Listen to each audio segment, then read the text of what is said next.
Welcome, everybody. Thank you for coming. Sorry, I was muted and it wasn't showing, and sometimes that's a problem. Thank you for coming tonight. I know it's an odd night. I usually stream on Sunday, but there was a whole thing. It was a mess. I went to LA for a board meeting for the SSA because I'm on the board of the SSA, and I got stuck there. I couldn't leave because the storm was insane. I was supposed to leave Saturday night, and I ended up extending my stay because my flight was canceled, and I took a flight from 12:30 a.m., like midnight, 12:30 a.m. on Monday morning to like 8:30 a.m. or 9 or something on Monday morning, and got back to got back to Pennsylvania. It was the worst, dude. Oh my God. And those airplane seats are so uncomfortable. It's ridiculous. I'm going to bring a cushion with me in the future that I can sit on. I couldn't sleep for shit because the flight was completely packed full, and I was in the middle. I was in a middle seat between two people who were also trying to sleep.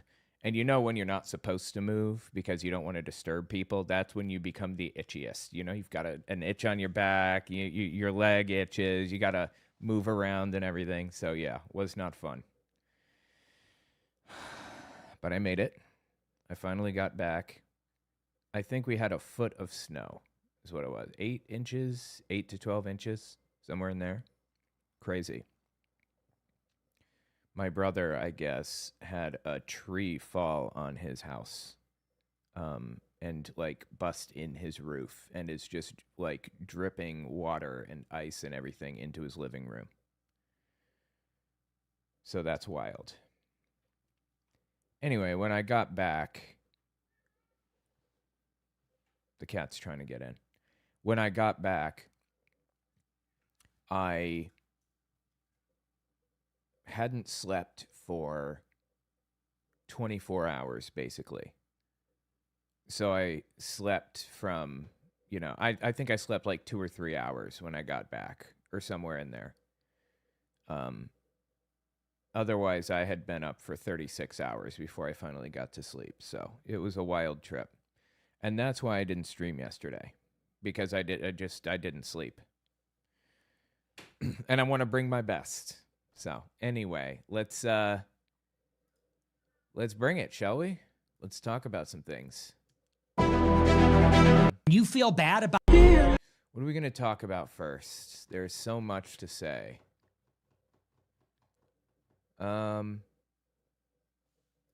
You feel bad... Okay, let's talk about Pretti. Let's see here. 1 second. I had other Pretti stuff. Where'd it go? I don't... And I will... Yeah, here. I think this is it. I had other stuff, and it's not here. Wait a minute. Hold on. Monday, and I'm really trying. That judge rejected the... You think you're... I don't... You feel... We're tired of... I don't... There's a group. You feel... I don't care. I don't... Wait, I have 2 copies of this video. Delete. Okay. You feel bad... We're tired of... There's a group. And I will... Look here. Bro, I'm missing... Look here, President. I don't... That judge rejected... I'm missing videos.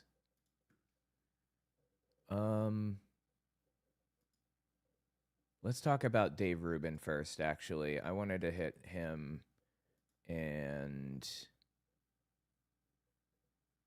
Steve Bannon.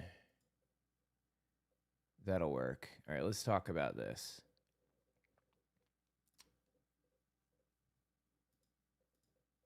Oh my God, dude. I'm having so much trouble today. I'm sorry, guys. Give me a second to fix my system and pull this up again.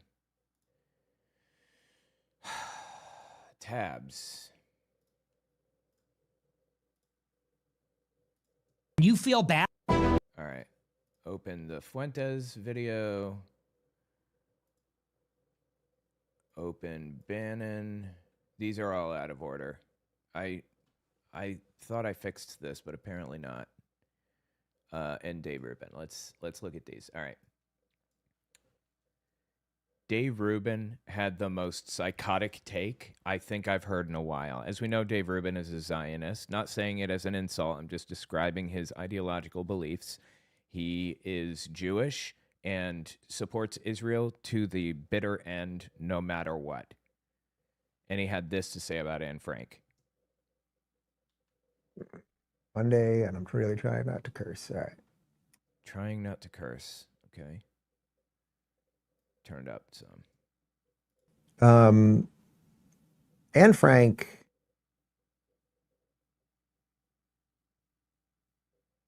Wait. Were citizens of Holland. I'm sorry. The reason she was hiding in the attic was because. I'm sorry. Let me just adjust the volume. Because the Nazis were. Try again.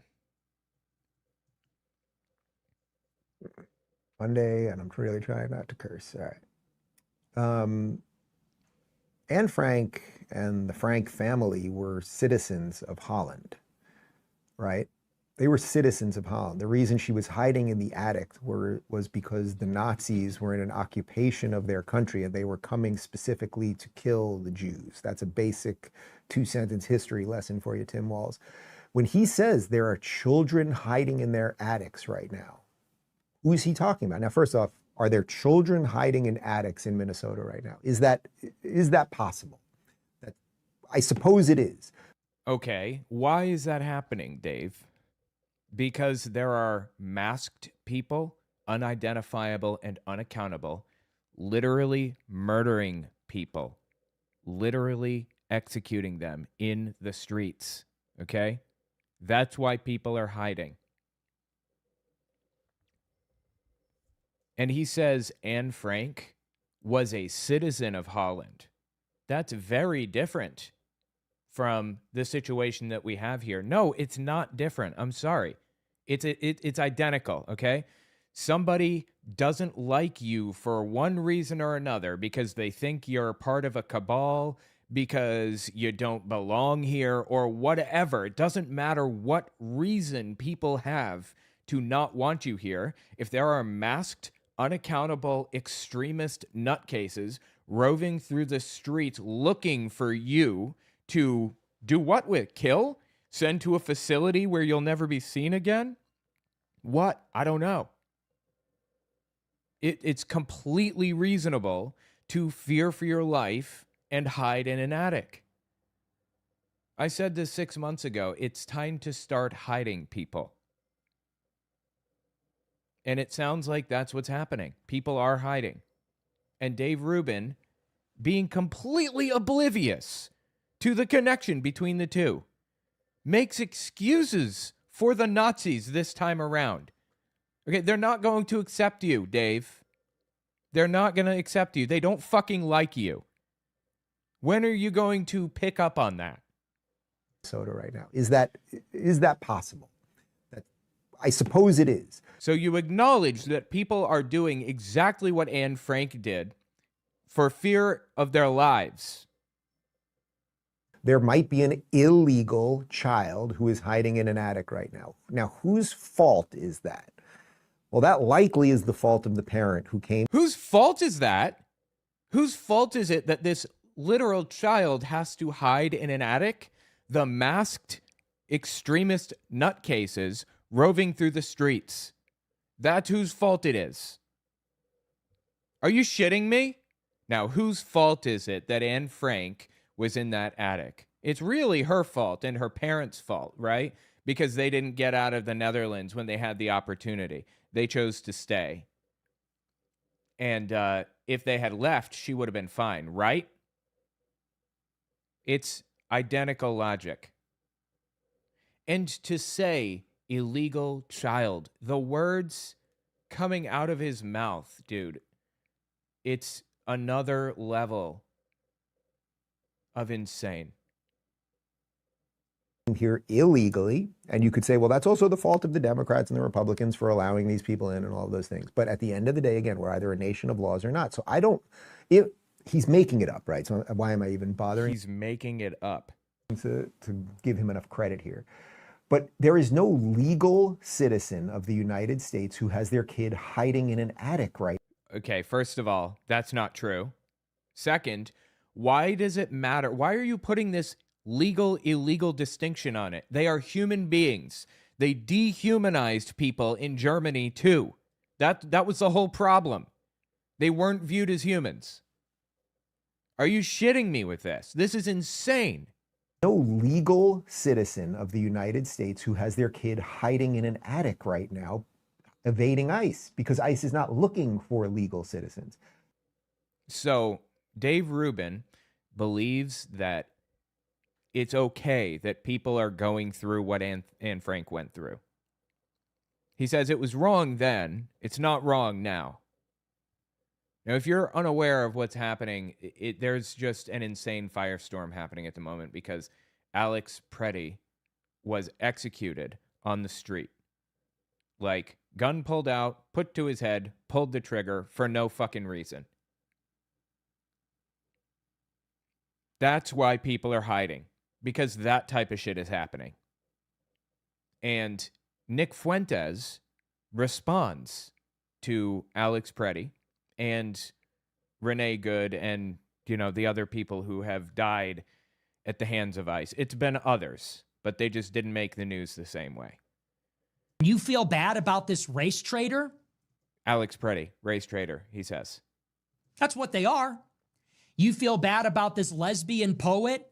Talking about Renee Good. And Alex Pretti, the male nurse? You feel sorry for these race traitors that laid down their life in defense of this scheme? You can't plead ignorance. They're in their late 30s. Renee Good was 38. This guy was 37. What is the excuse? These are not college kids that got misguided. These are not college kids that don't know any better. These are full-grown adults. We are in the post-COVID era. We are thoroughly in the Trump era. If you don't get it at this point, you're irredeemable. If you're out there throwing yourself in front of ICE to die for these dirtbags, let them. Let them. One less asshole in the world. One less traitor in the world. That's what I say. There's no moral equivalency. People say, oh, well, they're a U.S. citizen and all this kind of stuff. Well, they're not acting like citizens.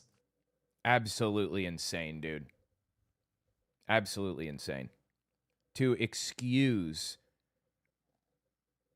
violence like this. There is no excuse for what happened to Alex Pretti. None. And to call people a race traitor like that, dude. But, I've been saying this for a while. I'm going to say it again. I did some heavy research into denazification and came to find that it's an entire area of law called transitional justice. It's been really clearly and well formed out since 1995, even earlier than that, because Soviet bloc countries, like when the Soviet Union fell apart, a lot of governments devolved into dictatorships and then broke apart and turned into democracies. And it's been a case study to see how these things play out, to see how they happen.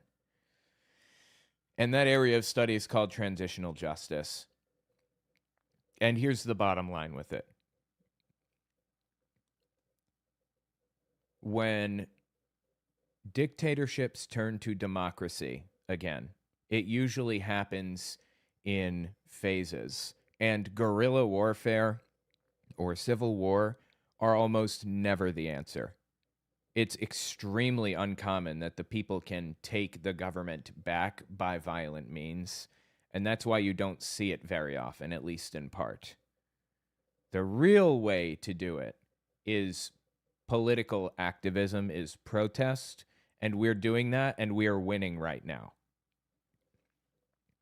The real way to do it is to demoralize the other side to such a degree that they don't want to follow orders anymore. The administrators, the people who actually pull the trigger, and all of those people, they lose support of the people completely. And the administration starts to fall into complete chaos, and they can't maintain order anymore because nobody is following instructions, basically. And you get that through a number of things. Protest to draw attention to extreme, intense moments. This moment right now, we've lost 2 people, and they are kind of viewed as martyrs to the cause, and it's caused this massive backlash against the administration. People on the right are leaving and don't want anything to do with it anymore because of what's happening right now. The NRA is turning against this situation with Alex Pretti because he was legally carrying a gun, didn't draw it, it was taken from him, and then he was shot in the street like a dog. It feels hopeless sometimes, but these are the types of instances, the types of situations that play out and turn things to our favor. And Steve Bannon, of all people, knows that. I covered this not too long ago, but I'm going to play it again because it's worth remembering what Steve Bannon said recently. And I will tell you right now, as God is my witness, if we lose the midterms and we lose 2028, some in this room are going to prison, myself included. They're not going to stop. No, you are fucked.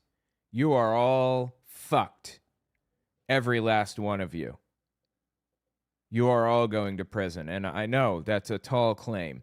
I'm telling you, after heavily researching transitional justice, these people are fucked.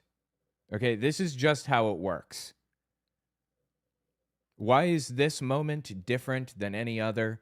Why is it going to work now, but it didn't work 20 years ago when the black community was suffering terribly? You know, they've been suffering the whole time, but why now of all times?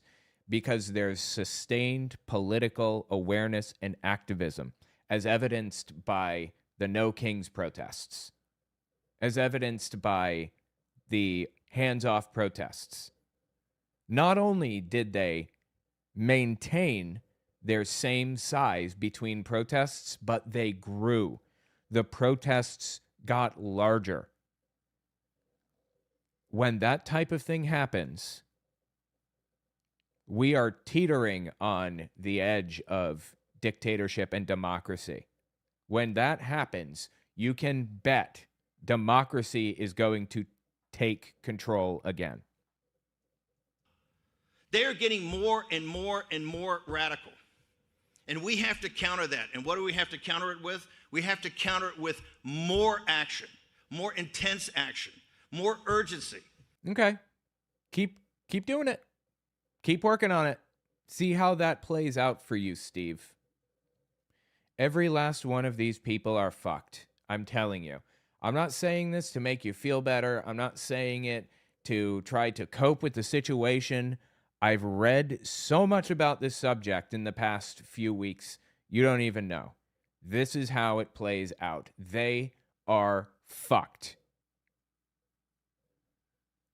I didn't have these types of hopes when Trump got into office. In the first few months, I had no hope about this. But watching the public sentiment shift the way that I have over the past few months, they are fucked. Anyway, tell me what you think about it in the comments.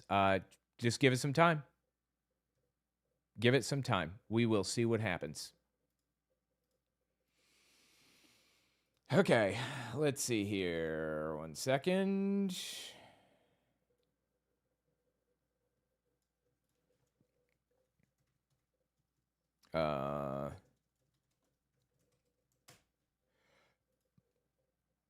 I'm thinking we will watch, let's see, we hit... You feel... Okay, we hit this. Delete tab. There's a group... We're tired of being... There's a... You think you're a little... All right, let's cover this.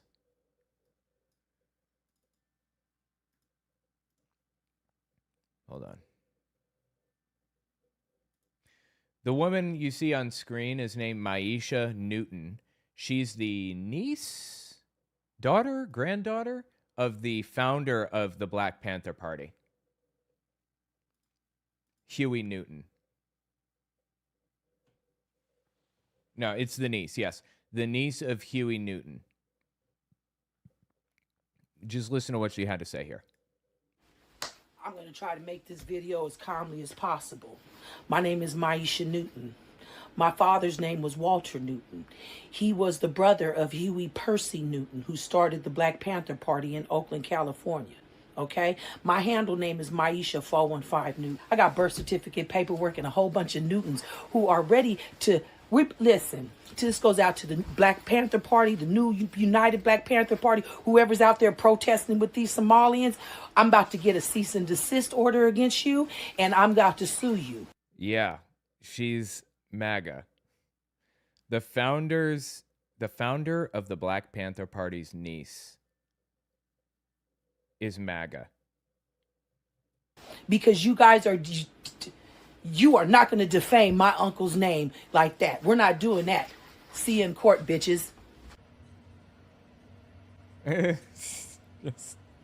If you're listening and not watching, this dude, it just jumped to a dude staring at the camera, like befuddled and baffled. Anyway, the point is, Maisha Newton is MAGA. Holy shit, dude.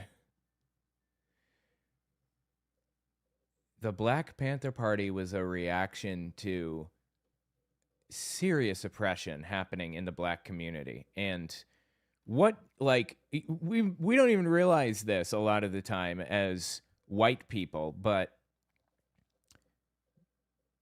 cops have been doing this shit that's happening with ICE right now. Cops have been doing this shit to the black communities forever. Since day one, pretty much. Harassing them, shooting them, making shit up after shooting them. There has been no visible justice for the black community. And you know what they did, the Black Panthers, in response to the police attacking them? They formed gangs that would escort people to and from their jobs to protect them. They would show up to protests with automatic or semi-automatic rifles, like AR-15s or whatever, as a show of force, that they're not going to put up with it anymore. That's what the black community did in the 70s. That's what the Black Panthers did in the 70s. And for the first time, and maybe the last time in U.S. history, when that started happening, the NRA supported gun legislation for the first time ever. Now it's happening to the broader community. You know, ICE coming in and harassing people, literally executing people with no justice in sight. And she's saying that people who stand with those who are suffering are going to be sued for defamation. Like, what the fuck could you possibly be claiming that they're defaming them with? Like, what do you think they're saying that could hurt the Black Panther Party's reputation? I don't understand.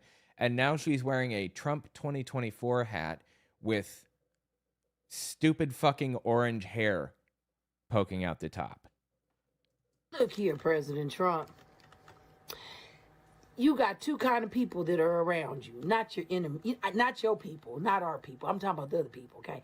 They're either chickens or ass kissers, okay? And I know you know this because you're a smart man and you've lived... No, he's not. I don't know what gave you that impression. ...way longer than I have in the anyway, we're not going there. I just want to let you know, could you please do me a favor? When you're dealing with them ass kissers, the ones who is now trying to kiss your ass, do me a favor. Oh my God. Please, I know I'm petty, sir, and I know my life don't matter, but could you please do me one favor? If you can, as they kissing your ass, could you please spread them cheeks a little bit wider? What is wrong with her? Seriously. Her uncle would be mortified by what's happening right now. Donald Trump is one of the most racist people ever. I mean, maybe not the most racist. There's Nick Fuentes, but he's bad. He refused to rent to black people when her uncle was running the Black Panthers and got in trouble with the government over it. Was forced to start renting to black people. What broke in her brain? Are you shitting me? And if you do need to pass some gas on their ass, could you please do it for the American people? Because you know what? They done fucked us enough. Trump 2024. Yeah, it's them, quote unquote. Not Donald Trump, but them. Just so incredibly sad, dude. Like, what is wrong with her? So I just wanted to kind of like glance through this Reddit post on it. It's r/black people of Reddit. What are you doing? You got the legacy, name recognition, and most know you for this, while the rest know you for being MAGA. Ma'am, you are the disgrace. She's kissing the feet of her oppressors and fighting against her brothers and sisters. Her uncle would be ashamed of her. She must be mentally unwell to not see that. MAGA will probably start parading her around as proof black people love Trump and ICE. Only crazy domestic terrorists are the insurrectionist radicals. Excuse me, but you being a MAGA is the ultimate defamation of your uncle's name, legacy, etc. You sound ridiculous. You're bringing disgrace to the entire movement. As a Rosa Parks civil rights movement child and Jim Crow survivor, you are not like us. Move around with this BS. That shit is wild, dude. That is so incredibly sad. Hang on, let me write down my timestamp here. I missed it.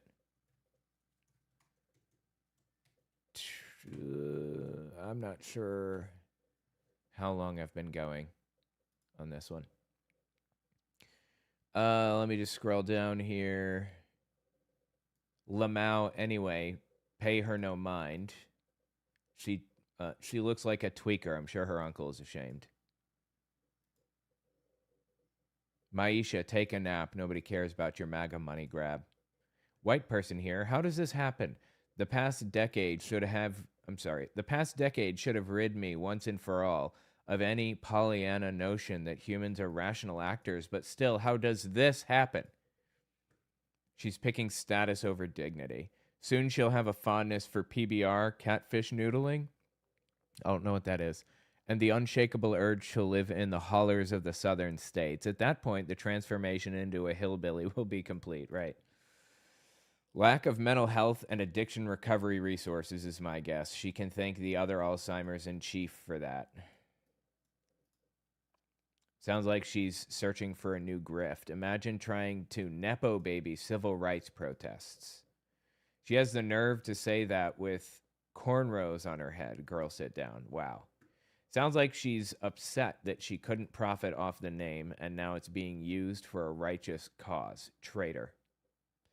I don't think she understands her own family history. She absolutely does not. To say something like this, she does not understand her family history at all. You just scroll through. This is the one where, she's wearing the MAGA hat. The ass-kissing one.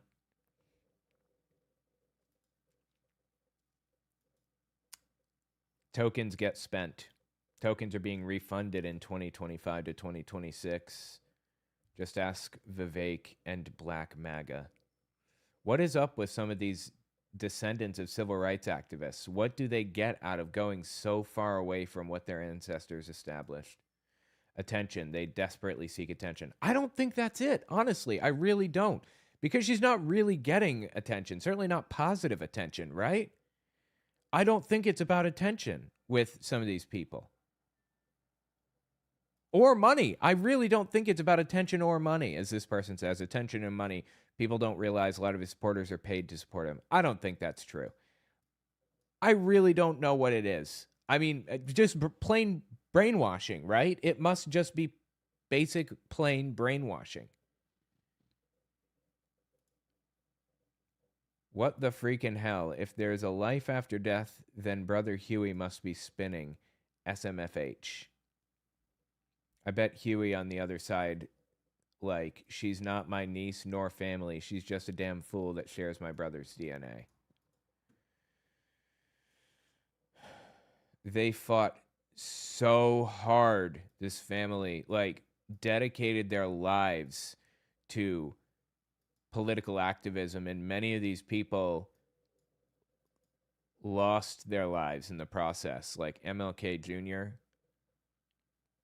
And she is reversing all of the work that they put into this. It is so insane. And there is a new Black Panther Party, but I don't want to confuse it with the new Black Panther Party, quote unquote. I understand the group called the new Black Panther Party is kind of psychotic and not, they're just into like some really weird shit. But there are some, really honest, good people out there doing good work.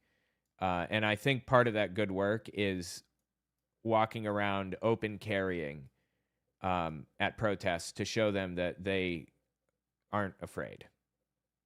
Anyway, tell me what you think about it in the comments. It's so sad, dude. It is so incredibly sad. All right. Let's see. 1 second. Let me just pull up the next one. So Ben Shapiro talked about Don Lemon going into a church recently as part of a protest. This is a little bit old news, but I guess we'll talk about it because it's still kind of developing or whatever. If you are unfamiliar, let's just give this a listen, see what Ben Shapiro has to say about this. Lawyer, by the way. As you'll come to find, he's completely full of shit. And here she was on CNN claiming that she was... Hold on. That judge rejected the federal prosecutor's attempt to criminally charge Don Lemon in relation to his presence this week during a protest at that St. Paul church. One of the people arrested, as mentioned, was Nikema Levy-Armstrong, a civil rights attorney. And here she was on CNN claiming that she was welcomed into the church. Well, I mean, under false auspices, as she then proceeds to explain. We did. So if you didn't hear what happened, basically there's an ice field director that's the pastor of a big church in Minneapolis, and a protest group goes to the church, waits until the service is complete, and then stands up and starts saying shame. Basically telling him that he's, asking them why they're supporting an ice field director and everything else. And the Trump administration had the protesters arrested on federal charges for violating an old law that was created to protect churches from the KKK, basically. The FACE Act and the Klan Act are the two that they're charging these people with. I'm going to talk about it in a second, but it's completely bullshit. Like, the whole thing is all nonsense. And I already know a lot about the subject because of Kingdom Hall crashing. Your Jehovah's Witnesses or ex-Jehovah's Witnesses do Kingdom Hall crashing all the time. And I know the law around this subject. But let's listen here. This is the person who led the protest. Oh, yeah, and Don Lemon went into the church with them simply to film. He was not a part of any of the cajoling or the protesting. He was just in the corner with a camera, nothing else. And they're talking about charging him at least. Did not rush into that church. We actually went and sat down and participated in the service. And after the pastor prayed, that is when I stood up and asked him a question in response to his prayer. And then he responded to me. And then I proceeded to ask him about Pastor David Easterwood and how is it possible for him to serve as both the pastor and the director of ICE for Minnesota. And instead of responding to me, as soon as I said the name David Easterwood, the pastor said, shame, shame. And that is when I led us in chants, justice for Renee Good and hands up, don't shoot. So basically, she goes into the church, waits for the service to end, so she wasn't interrupting services. And when they finished praying, then she stood up and said all of this stuff. That is very clearly not a violation of the Klan Act. The Klan Act was to protect black churches from the KKK walking in and interrupting services and hassling people. This was after the service, right? That, of course, is ridiculous. You don't get to go into somebody else's church, and then if you wait for 5 minutes and then break out into a disruption of the church service. That's not true. Yes, you do. Legally. He's a lawyer. He has to know this.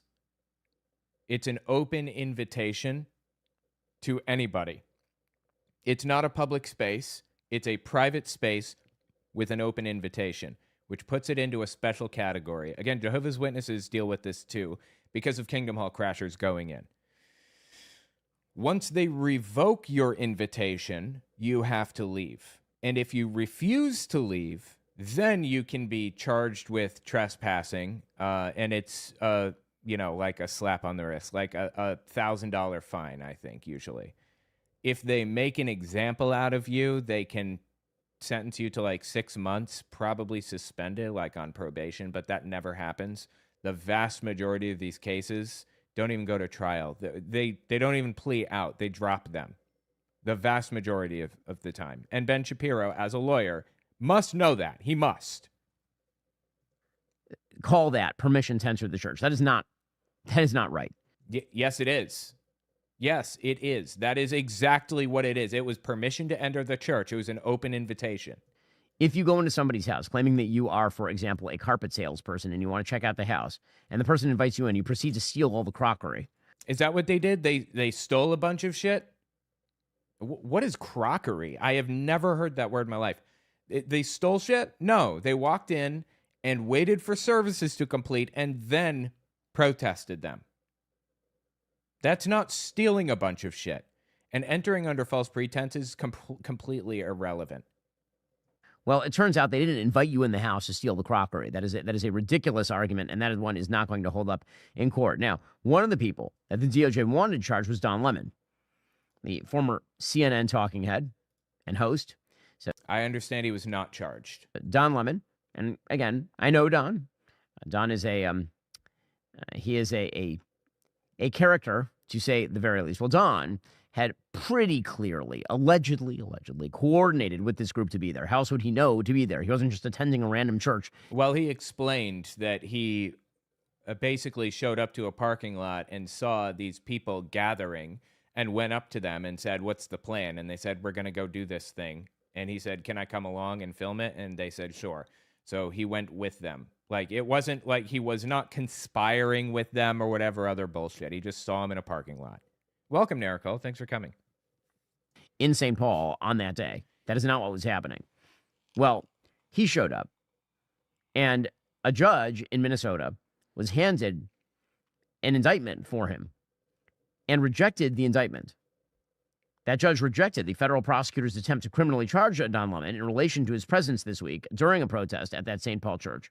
According to the Washington Post, this represents an extraordinary rebuke of a Justice Department that has drawn criticism for its forceful response to demonstrations against ICE officers. The magistrate judge's decision was described Thursday by two people familiar with the matter who spoke on the condition of anonymity. Their accounts emerged the same day Department officials announced the arrests of, again, the other three. Well, it turns out, shock of shocks, it turns out that the judge in this particular case, according to Bill Malugin of Fox News, his... Oh, wow. He's using Fox News as a source. Fantastic. Wife works as an assistant attorney general in Minnesota under Keith Ellison. Okay, who fucking cares? Yes. Are you saying like literally any attorney general, any prosecutor, any like ADA or whatever in the entire state is illegitimate because the state has a left-leaning attorney general? Is that what you're trying to say? Anybody in the legal system in the entire state is illegitimate because they're left-leaning. What is wrong with him? That is the stupidest shit I think I've ever heard in my entire fucking life. And it doesn't surprise me that he's going bankrupt. Or that he has gone bankrupt, I guess. Works as an assistant attorney general in Minnesota under Keith Ellison. So Keith Ellison is the Attorney General of the state, and he, of course, is an ally of Don Lemon. In fact, here he was. An ally? What the fuck do you mean an ally? I mean, is he saying they're conspiring together or something? Like they're secretly working together or something? Attorneys general and journalists and stuff work together on occasion for work purposes. And also, he's the attorney general, okay? This is kind of his job to deal with this kind of thing. This isn't like conspiring. This is his fucking job.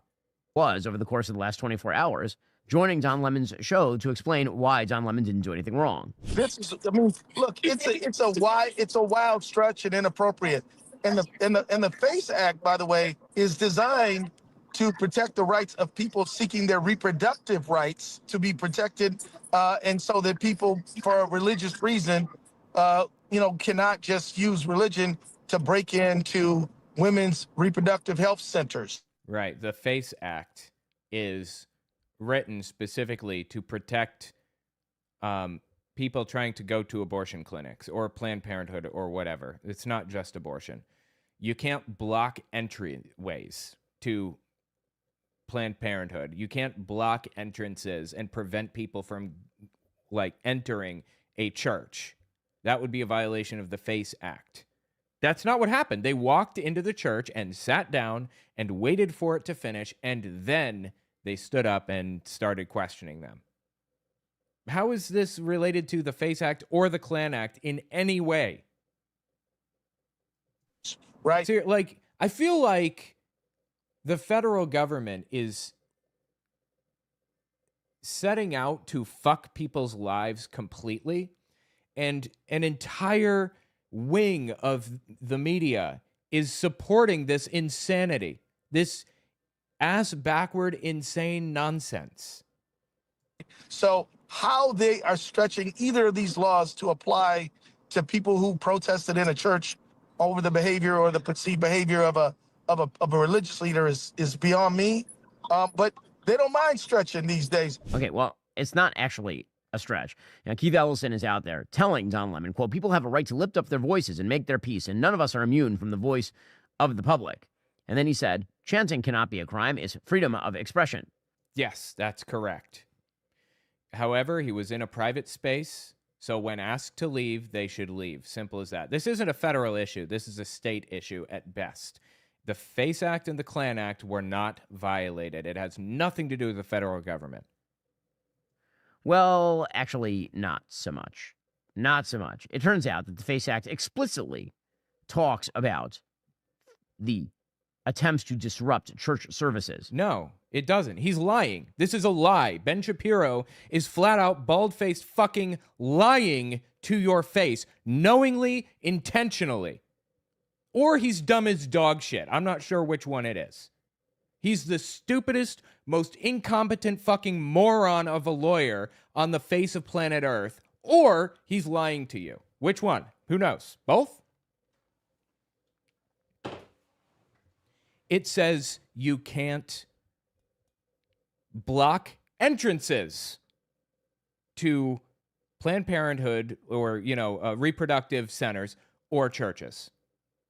It mentions churches in the context of you can't block entrances. You cannot prevent people from walking inside. That is not what happened.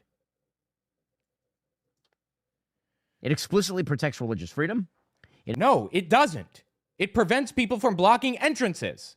Imposes criminal penalties on anyone who, quote, by force or threat of force or by physical obstruction intentionally injures, intimidates, or interferes with, or attempts to injure, intimidate, or interfere with any person lawfully exercising or seeking to exercise the First Amendment right of religious worship at a place of religious worship. Well, how about that? I guess it's lying then, huh? Because he read it right out for us.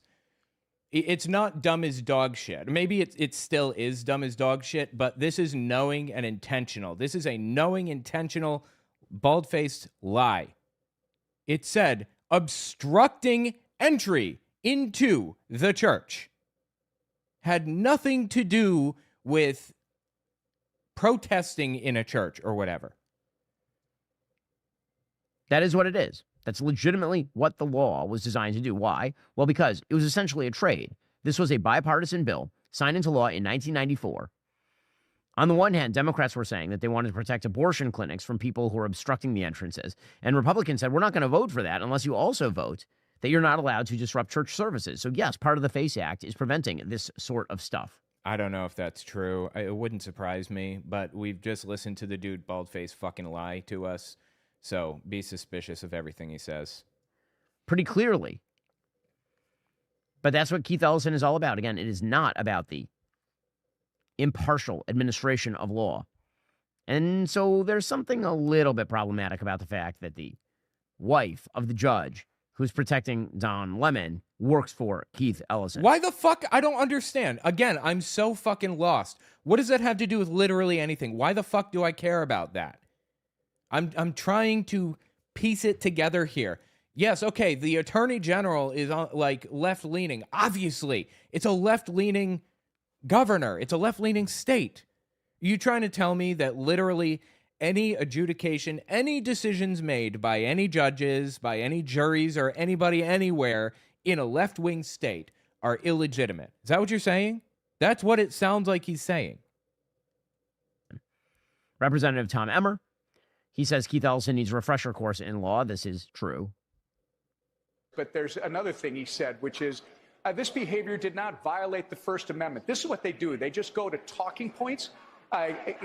Keith Ellison is a lawyer. He's our attorney general. He's an embarrassment. He would prefer to prosecute cops and defend criminals rather than doing his job.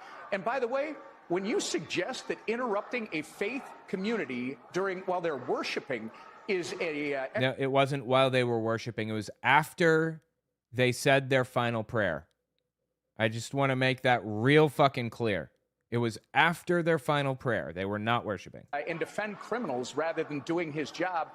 And by the way, when you suggest that interrupting a faith community while they're worshiping is a exercise of your First Amendment rights, I would suggest he head back for a refresher course in law school, because he clearly didn't learn the law, because he certainly doesn't understand. Well, that, of course, is Tom Emmer, Republican of Minnesota, and he is right about all of that. As we move into 2026, many businesses, including the Daily Wire, are ramping up hiring efforts to meet ambitious new objectives. But bringing those goals to life... Are we listening to an ad right now? ...requires assembling the right team, and that's easier said than done. Today's hiring landscape presents... Oh my God, it's so stupid, dude. I'm sorry. Like, I have nothing against YouTubers doing ad reads. Really, I don't. I think it's good. Great. I mean, if that's how they survive, that's how they survive. That's fine. But I feel like such a shithead when I do an ad read, which is why you don't really see many. Okay, yeah. All right, let's continue now. ZipRecruiter. Now we know who not to support. Daily Wire again. That's ZipRecruiter.com/dailywire. Now, meanwhile, this sort of media coverage is leading to significant ire and rage in places like Minneapolis. It is ratcheting up the tensions with ICE. Again, the vice president was visiting Minneapolis. Right. It's your fault for protesting, not ICE's fault for literally murdering somebody, for literally executing them on the street. It's your fault for protesting. And he said, listen, the problem here is Minneapolis authorities, not ICE. But the number one way where we could lower the mistakes that are happening, at least with our immigration enforcement, is to have local jurisdictions that are cooperating with us. There are some very basic things that would make Minneapolis look Memphis, Tennessee, a blue city where you do not have this chaos in immigration enforcement. They have sent them in to intentionally cause chaos. Why didn't they send them into Texas? Why didn't they send them along the border in Texas? Because they're trying to harass blue states and blue cities and make everyone's lives miserable. That's why. If they're worried about immigration, why the fuck are they in Minnesota, of all places? Literally the furthest you can be from a border where immigrants come into the country.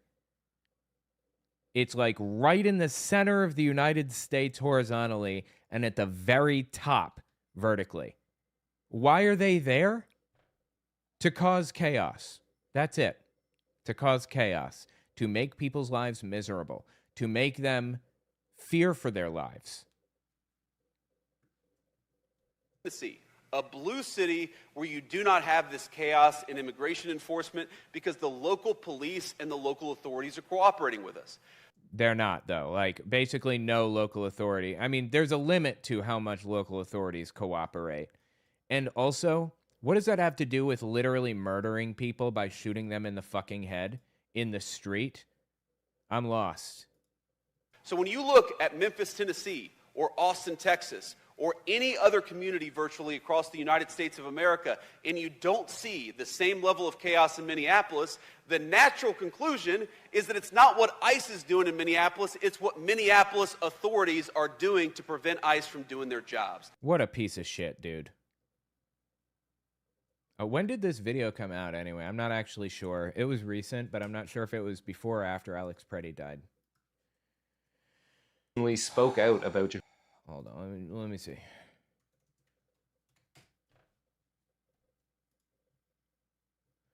I'm just looking, when was it? Here, will John Lemon go to jail? That judge rejected. The video came out 4 days ago, so when was that? That was January 23rd. When did Pretti died? Shit. I'm sorry. I'm trying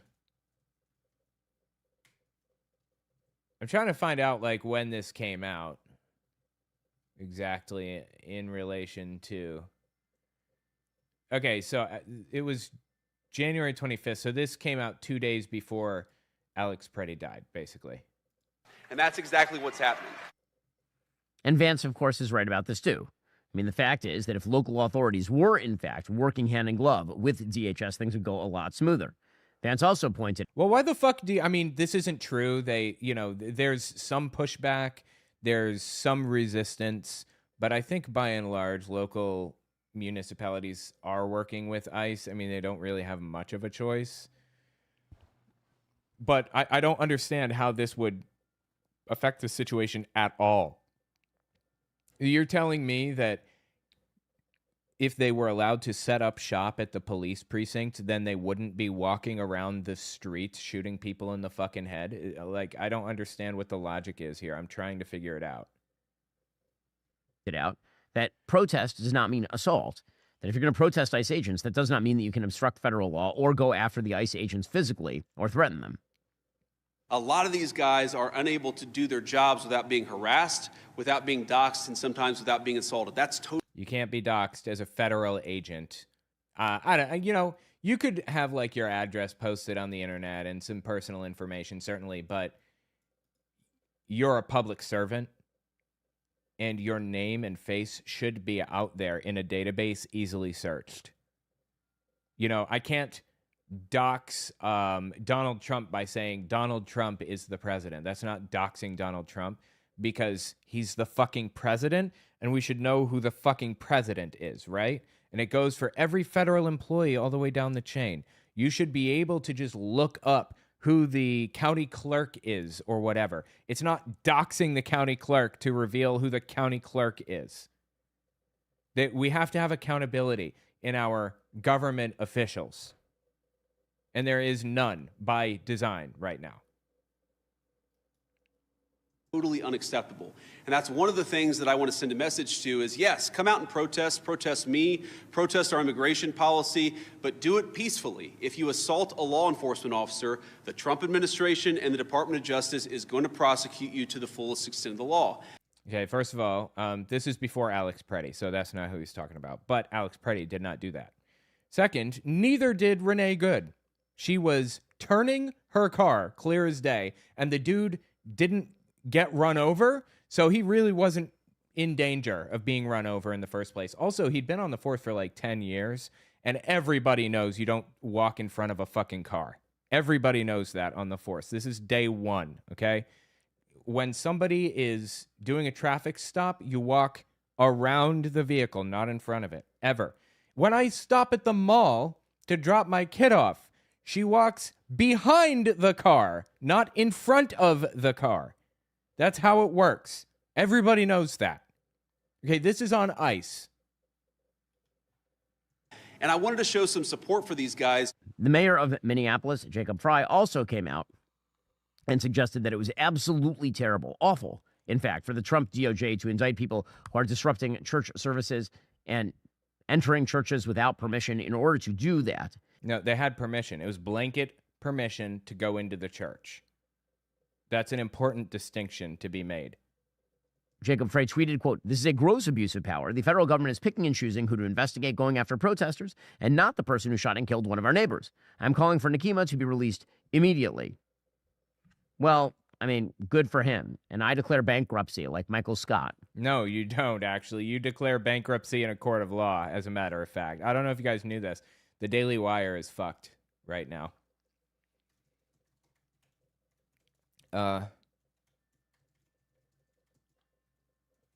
Let me just look this up.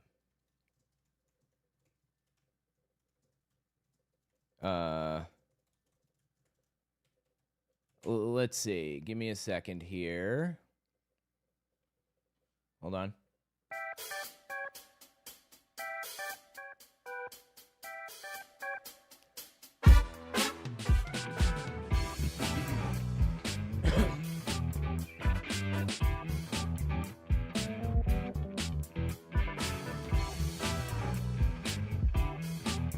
Okay, so March 2025, Jeremy Boring, who is one of the founders, Jeremy Boring and Ben Shapiro together, Boring stepped down from his role as co-CEO, with the company saying he would focus on creative projects. Okay.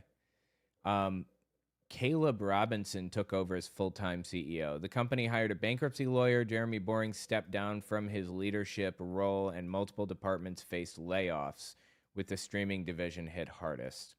Reports indicated that the Daily Wire laid off approximately 25% of their staff and reportedly completely abandoned their kids' content division, Bent Key, just 3 years after committing a reported $100 million to children's programming. Wow, dude, that's insane.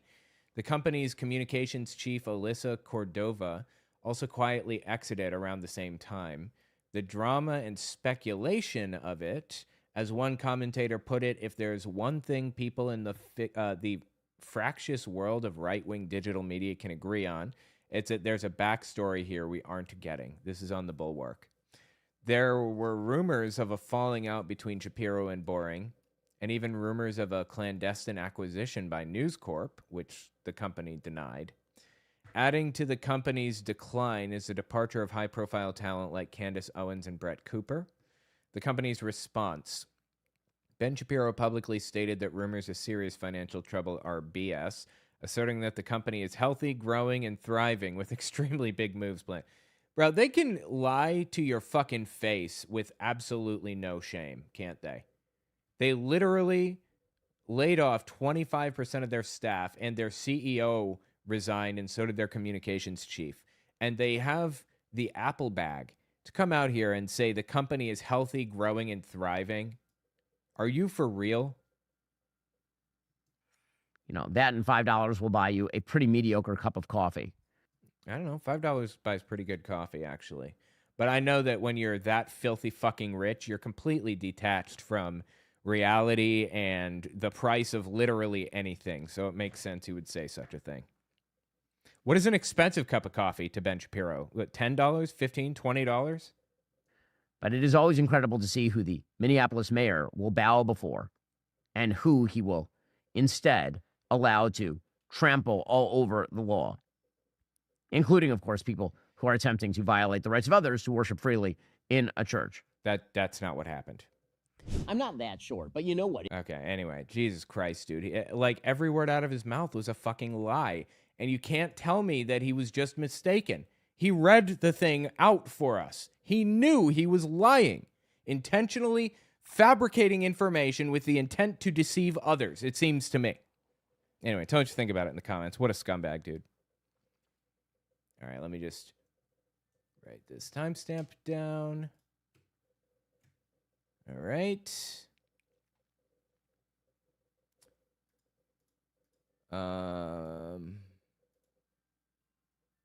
I'm just pulling up here. Just a second. I got one more to pull up. There we are. All right. All right, there's a guy on TikTok named The Woke Farmer, DAWOKEFARMER 2 on the TikTok. And he's been arrested for protesting at a church, basically. He's been arrested by the federal government. Insane. Anyway, I just want to kind of go through some of the things that this dude has said because he's kind of caught my attention. He's pretty interesting. Check this out. This is at the church. You can see all these pretend Christians, all these comfortable white people who are living lavish, comfortable lives while children are dragged into concentration camps. You're living real life, nice lives with your lattes, doing absolutely nothing for your Latino and Somali brothers and sisters. You come here to a man wearing a suit. Is a preacher? Did Jesus wear a suit? Did Jesus profit off the words? No. Jesus would dine with immigrants. Interesting. Jesus dined with immigrants. Touch me. Touch me again and see what happens. Hey, you can't. Don't be You are a fake Christian. Why are you not standing with your Somali and Latino communities? Why do I not see you out at Whipple every day protesting this attack on humanity? Because they go to a church where the pastor is the ice fields officer for Minnesota. Where are you? He's like the general, basically. He's the general for all of Minnesota. Sinners, you're pretending to be Christians, but we know you live an easy life, don't you? A very easy life while people are starving. Shame. Out now. Out now.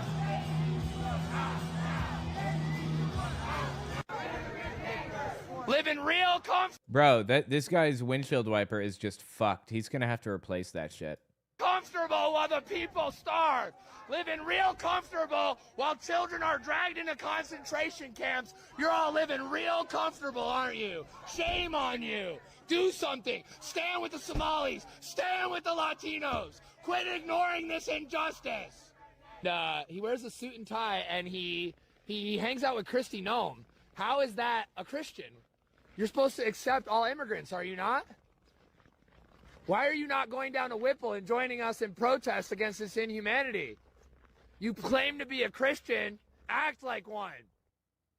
Anyway, that was the church protest for which he was arrested on violations of the FACE Act and the Klan Act. Is complete nonsense, and I've already talked about it in another video. If you're interested in seeing it, it was on Ben Shapiro. But you can see. I decided to kind of look through this dude's other stuff because he seems kind of interesting. Check this one out. You think your little death threats are going to intimidate me? You know how many fucking times I should have been dead? I'm a fucking combat infantry veteran. I'm lucky I fucking made it home. My life has been hard. You can't scare me. You can't fucking intimidate me. And even if you do come for me, and even if you do fucking kill me, as Fred Hampton said, you can kill the revolutionary, but not the revolution. All power to the people. I will not be intimidated by you fucking Nazis. Fuck you. That's really interesting, right? Today I got arrested for being in a street. I wasn't impeding traffic. I was just scolding Nazis for their bad decisions. And they came up, they lined up, and then they sprinted after me. And they chased me for blocks. I was running for my life. I was scared. I don't know what they're going to do to me. They're fucking Nazis. A woman was filming me from her minivan, and I begged her to let me in because I was scared. So I jumped in the back of her minivan, and you know what they did? They came up and they put a gun to her face. They pulled a pistol on her and put a gun to her face. This is not America. This is not freedom. This is fascism. It's here now. While I was detained, they put us into a cell without ventilation. They put us in there, and people were pepper sprayed, so we're just coughing the whole time. They didn't read me my rights. They didn't read any of their rights. No one got to speak to a lawyer. One man was in there. They beat his face in. He was bleeding. His face was smashed in for the crime of blowing a whistle in public. Wake the fuck up, America. Stop pretending like the midterms are going to save you. Get off your fucking asses and resist. I disagree with that last bit. And here's why. I've been reading a lot about transitional justice, which is like denazification, basically. It's like the legal term for denazification. And I think that There are cases in which guerrilla warfare is the only solution. That is not the case in the United States. In fact, guerrilla warfare would not work here. Like, civil war would not work. A militia would not work. It just wouldn't. In part because the U.S. military is more powerful than the people who would want to resist. Our real power in a guerrilla warfare situation would come from sabotaging everything all along the way.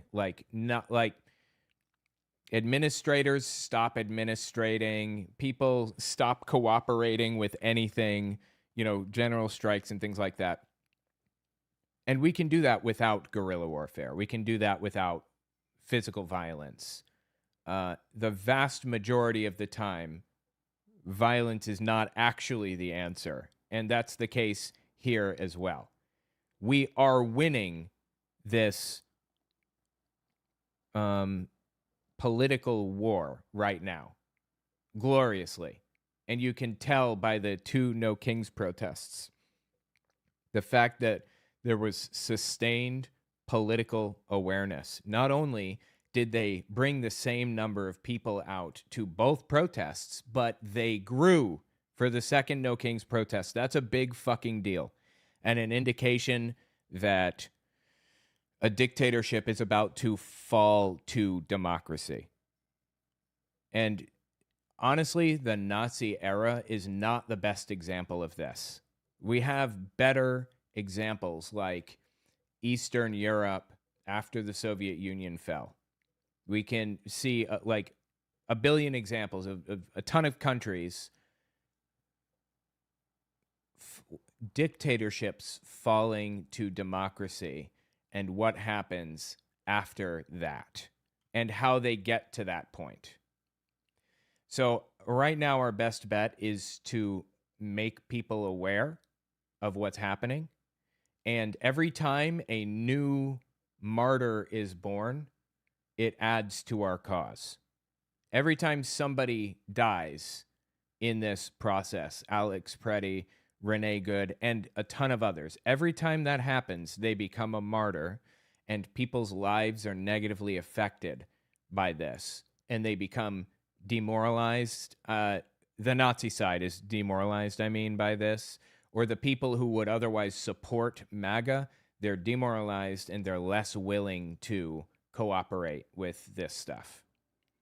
So we don't need a civil war. We don't need guerrilla warfare or violence of any kind to win this situation. We're already winning right now.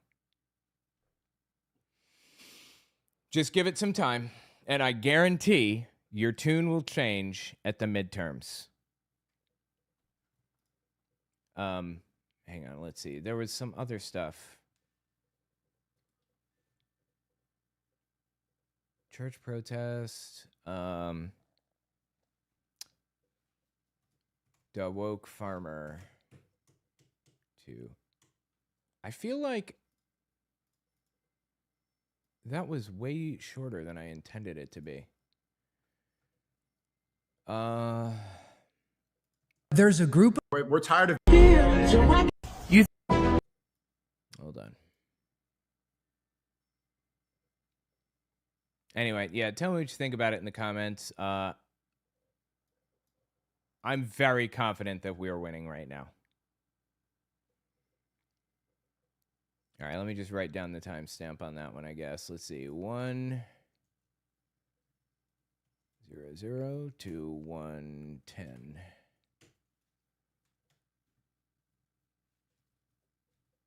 And then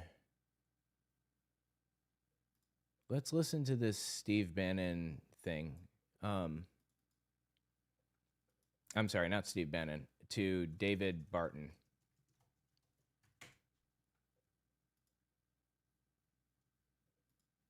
This fine-looking gentleman right here. This gorgeous mug. All right. This is David Barton. He's a right-wing scumbag shill, basically. You may not know this, but after some pretty heavy research, I discovered that this guy is the head, or at least was, the head of, I believe, the largest Trump super PAC. He actually started a super PAC for Ted Cruz in 2016. When Ted Cruz dropped out, it went to Donald Trump, and he headed up that super PAC ever since. He claims to be a constitutional scholar. He's not. He has like a bachelor's degree from some Christian university on Christian counseling or some stupid shit. I don't even remember now. But anyway, he runs this podcast with his son, Tim Barton. Yes, this is David Barton. His son is Tim Barton. And he had Rick Green on, and they just said some psychotic stuff about Alex Pretti, who was the dude who was, filming ICE. A woman gets pushed down. He goes over to help her up.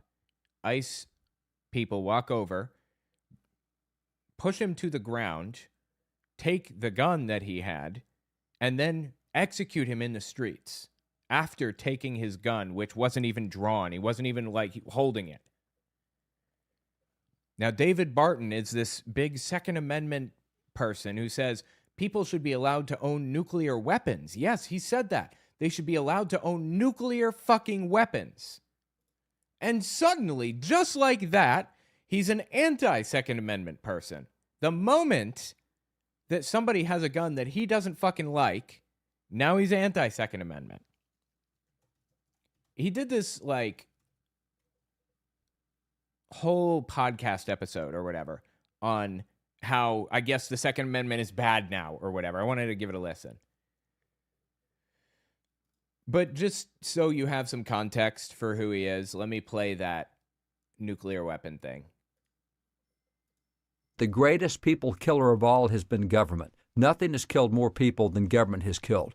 And so when you look at that, the Founding Fathers believed that the people should be able to have enough arms in place to be able to remind their government, you don't want to mess with us. You don't want to come after us. Well, if all we've got is pea shooters and they've got 50 caliber machine guns, that's not the point of the First Amendment, because they point out consistently, Patrick Henry and George Mason, others, that the greatest threat to your loss of guns will come from government, not from criminals or others. And so they were very adamant that you be able to have that, which is why we see in Boston, they didn't care if you have a cannon. You can have a cannon, but please don't shoot it in town or within a mile of town. It's just so loud. I mean, it wasn't the fact of having a cannon. It was just, it's a little loud just to be shooting off just for fun. So in the same way, I don't want to see my neighbor stockpile nuclear bombs.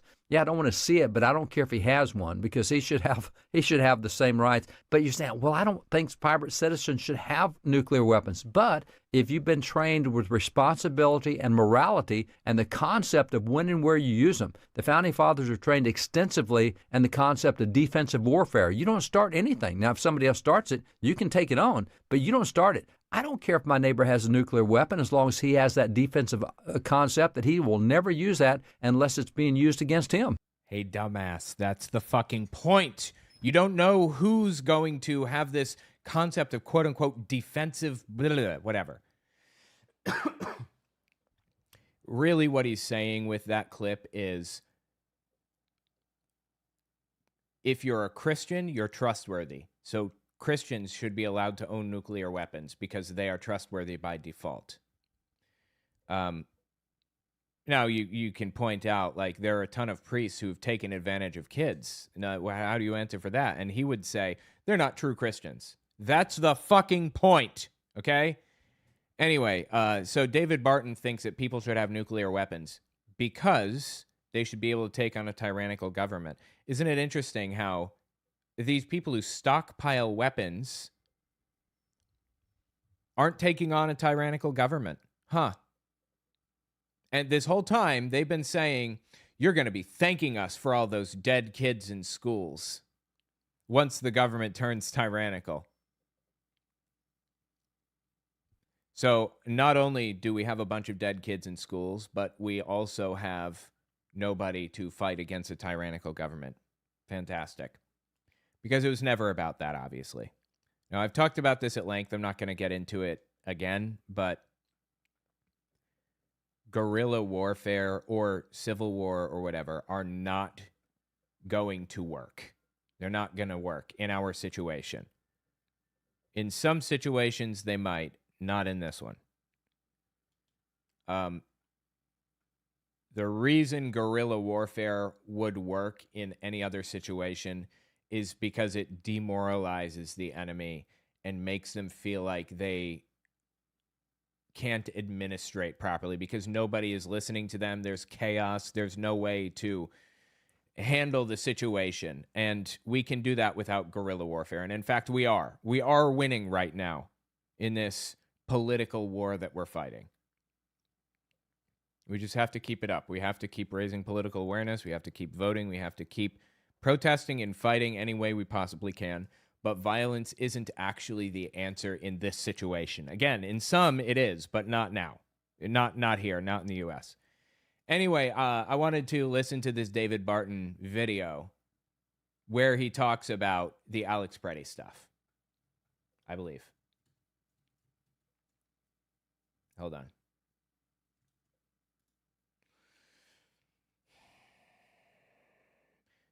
This is an article on the video that I want to listen to in a second. The Second Amendment absolutists at wall builders suddenly find an exception after the latest ICE shooting.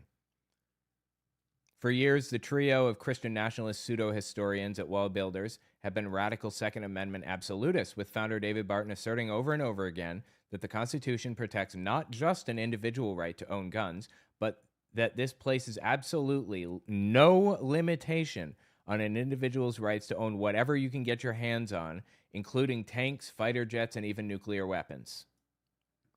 We need this ability to protect and defend ourselves against the government, said Barton's son, Tim, in 2018. We wanted to make sure the people had the same means of defense as a government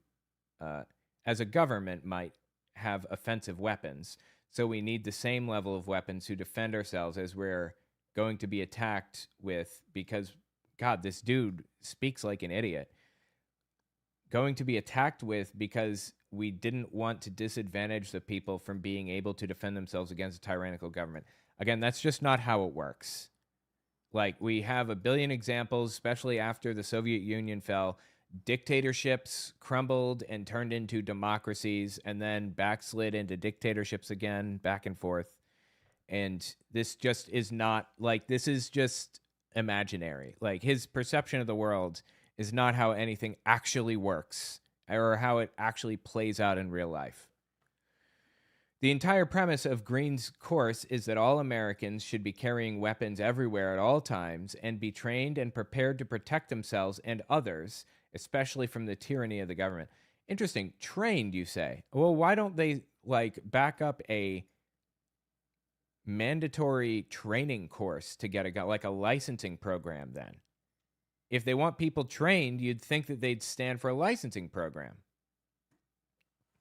Given such views, one could expect that Rick Green and the Bartons would be outraged by the killing of Alex Pretti by ICE agents in Minneapolis over the weekend.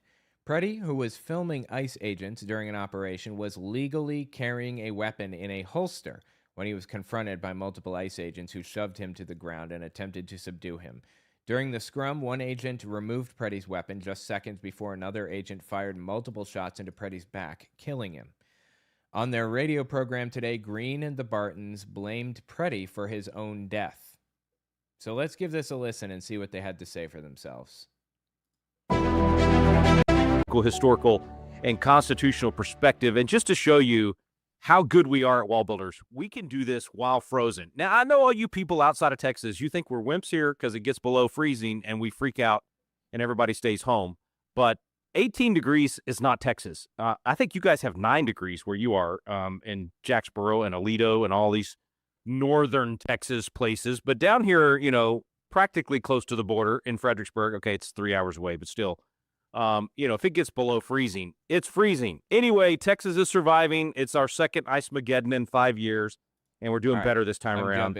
I'm jumping forward. Let me just jump to where it actually starts. I think right here, maybe? Of daylight in the summer with, like... Oh, my God, dude. He's still fucking talking about the weather up to this point. Please. Passed the bill in Texas. All right. I'm going to let it play for a second. I'm going to use the bathroom real fast. Be back in 1 second, okay?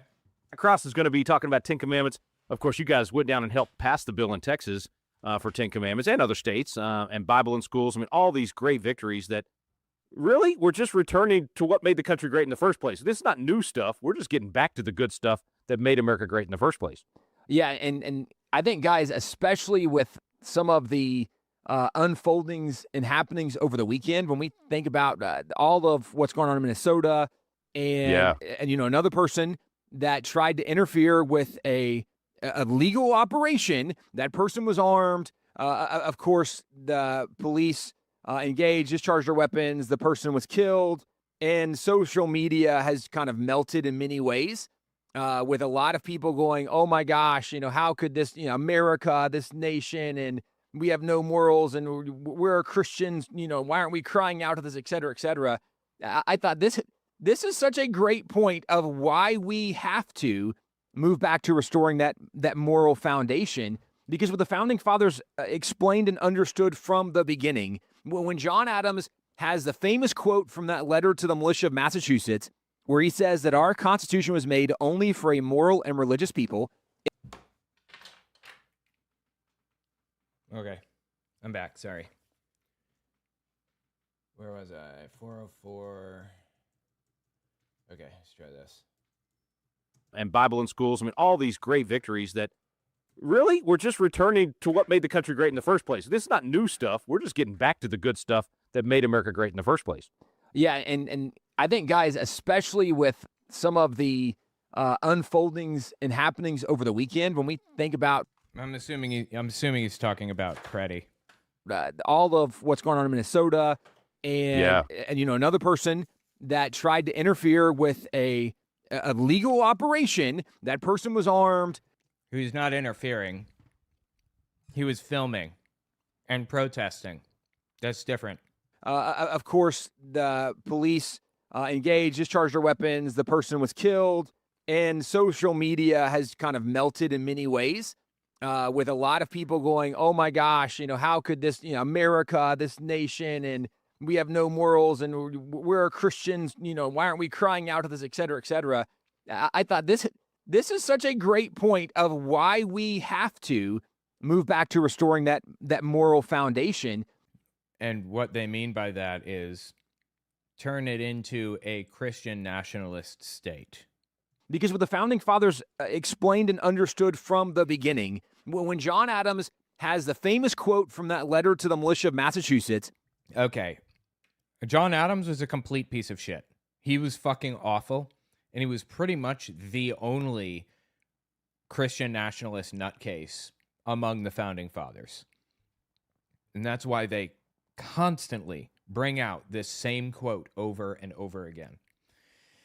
Basically, he said, this Constitution won't work for anybody unless they're Christian, which is nonsense. The Constitution was intentionally, specifically written for people who are not Christian to be able to live their lives the way that they want to live their lives.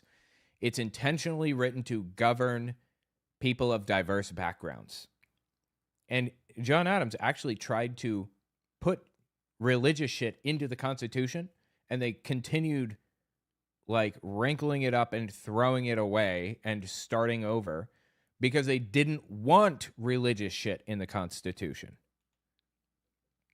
So pretty much the only thing that these people have to back up their belief is this one John Adams quote, where he says that our Constitution was made only for a moral and religious people.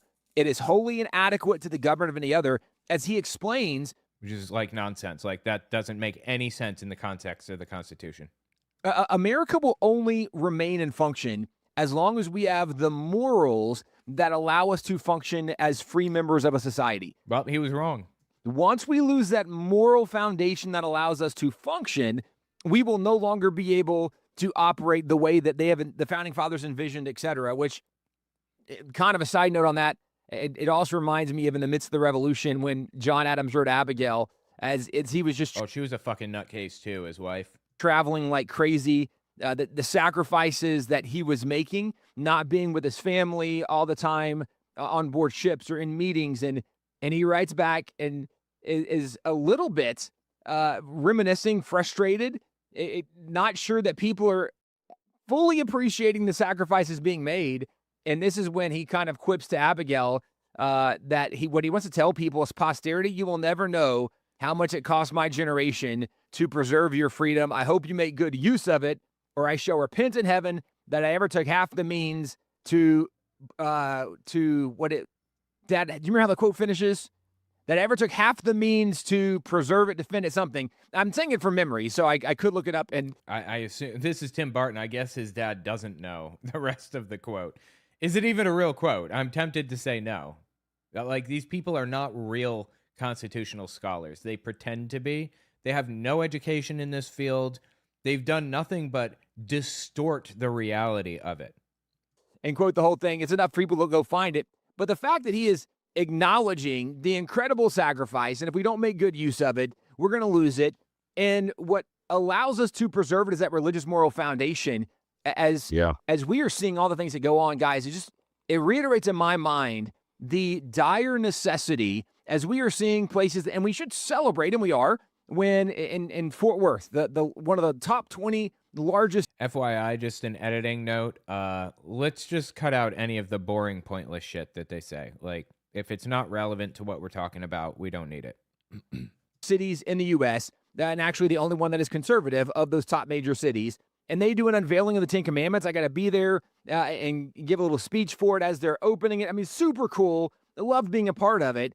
But this is what we have to restore, or we will not be able to endure and function as a free society. Okay, that was a long-winded way of saying we have to be Christian, and we're not Christian as a society, and that's why people are dying, because Alex Pretti wasn't a Christian. I mean, just delusion. Like, they have no fucking clue if that's true.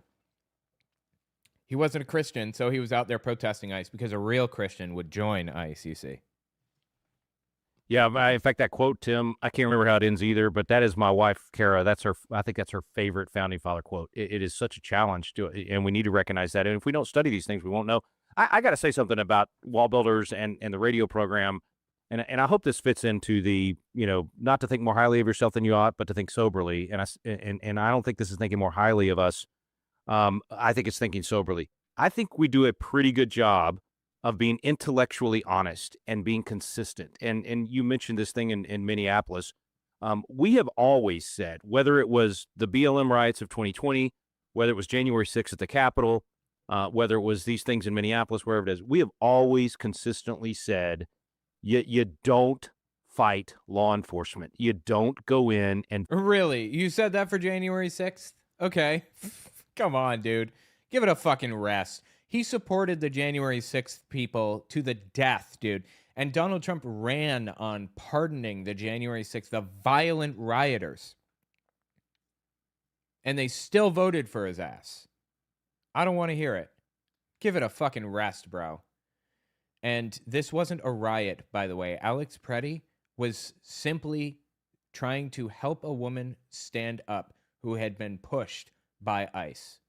That's what he was doing when he was shot in the fucking back.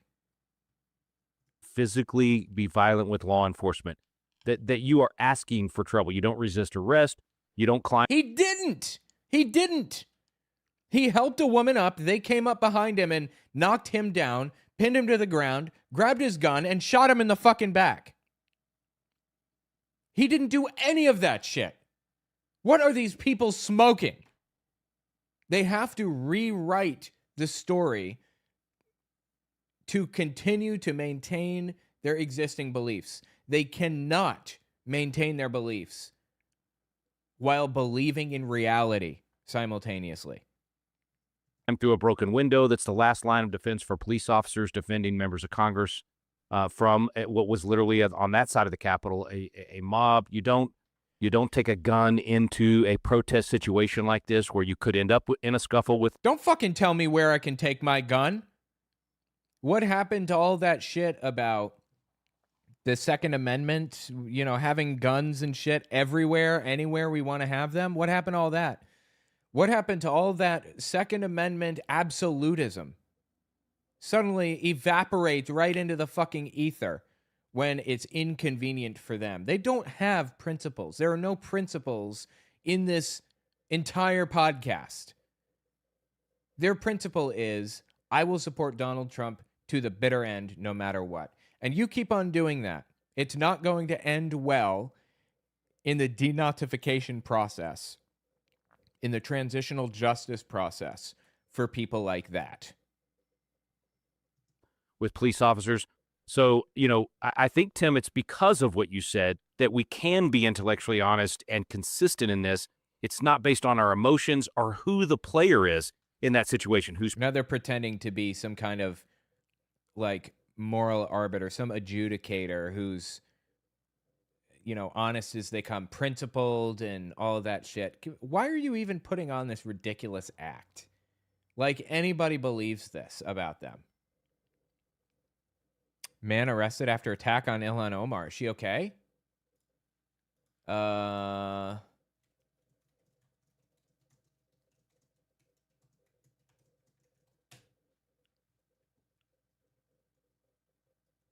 Shit, let me see if we can find some info on that.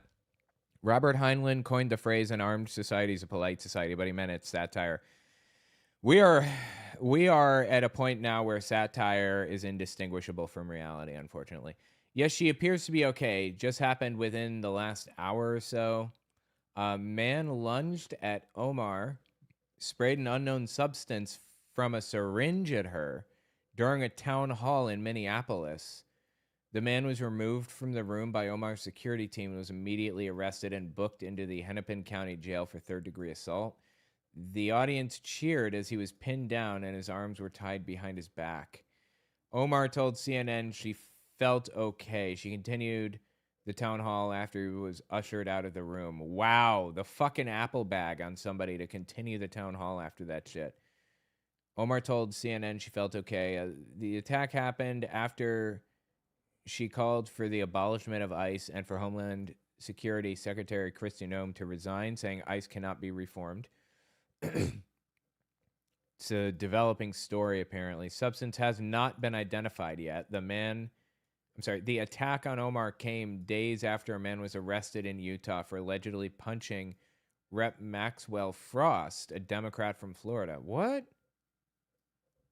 Oh, I see. Wow, I didn't hear about this. During the Sundance Film Festival, somebody punched Maxwell Frost, a Democrat from Florida. Jesus Christ, dude.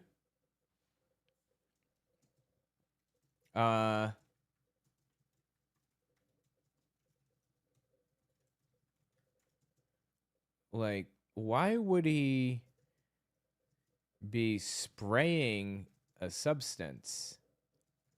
That's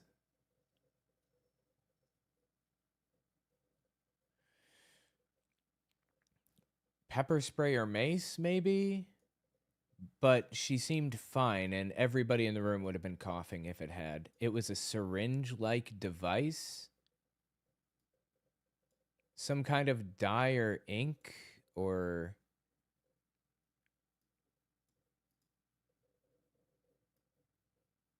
yeah, that's very strange. Maybe melted ice? I don't know. That's wild, dude. I'll be watching that. Damn. Oop. Sorry. Hang on.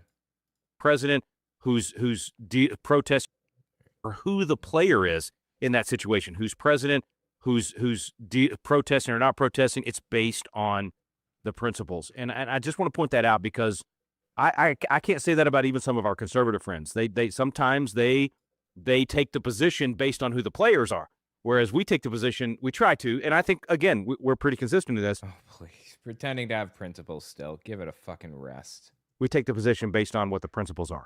Hey, by the way, I went back and looked up John Adams just so that we're not making it up, but he says, this is April 26, 1777 to Abigail.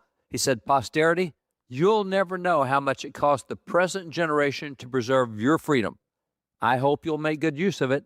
If you do not, I shall repent in heaven that I ever took half the pains to preserve it. Yeah, and David Barton and Tim Barton and Rick Green are all three completely erasing everything that the Founding Fathers tried to do, intentionally setting out to, like, reverse the hard work that they put in to make this a not free society anymore. That's their goal. I'm not saying that's where we are. That's what they're trying to do. They're trying to erase people's freedoms. You know, David Barton is heavily involved in the Project 2025 stuff as well. Do you know that we are 51% of the way through Project 2025? They've accomplished 51% of their goals. Do you know that one of the goals in Project 2025 is forcing everybody to attend church every week? Seriously, that's in the fucking list. So that was his statement, is don't make me regret this. And Rick, picking up with where you are, you know, this guy that got shot and all about him being the victim. Look, when it turns out you don't have any ID on you and you came in with multiple magazines, don't tell me you're a peaceful protester. I mean, dude, I love how they have completely turned on Alex Pretti or on the Second Amendment, quote unquote. Suddenly, it's not okay to have a gun in all circumstances. This guy who wants people to own nuclear weapons and tanks and fighter jets, suddenly it's not okay to have a gun in any situation. This is them erasing their principles. They literally did this whole thing leading up to this conversation about how principled they are. And then they erase all of that. In a court of law, that establishes intent right there. You have no ID. You leave that away so you can't be ID'd, and you carry multiple magazines. Not good. What the fuck do you mean not good? That's his right. Well, and you know, this is one of the things, too, that people might argue, well, but if he had his concealed carry permit, like... So he says, time to go play hooky from church then. Yeah, well, realistically, how it would probably play out is they would force you to pay tithes to be a member of a church. And they would define which churches were okay. That's a big step beyond where society is right now, what they would be okay with. But that is in the list of goals. Like, they're trying to move us toward that, the Heritage Foundation specifically, and people like David Barton. That's not going to happen. But they're trying to get us there, is the point. 10% of your income now goes to churches. Guys, and this is, you know, not to give away too much information, but obviously all three of us talk openly about the fact we conceal carry all the time. It's going to be very unusual you find us without having a handgun on us. And Rick, I know for you and me, often we'll carry multiple magazines and, you know, pocket knife, sometimes a tourniquet. Like, I mean, we carry different things, so it's not crazy that somebody might have a firearm and have multiple magazines. Yeah, no fucking shit. However, when law enforcement is doing an operation and then you go to intervene, as you would call it, or interfere, as they would acknowledge.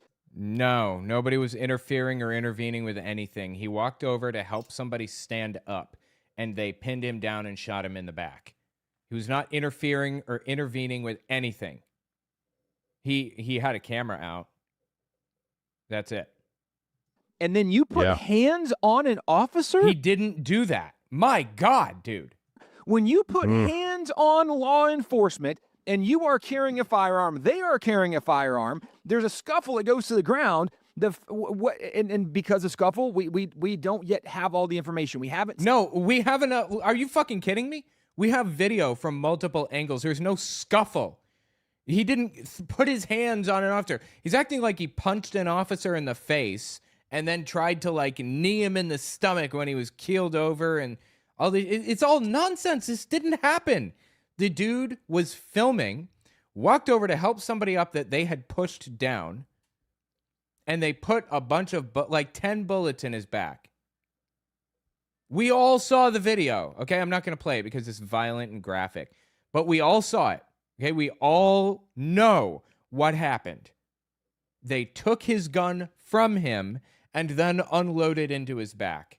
It's wild that these people are so unprincipled that they can brazenly, flagrantly lie to their listeners' faces like this and expect them to believe it.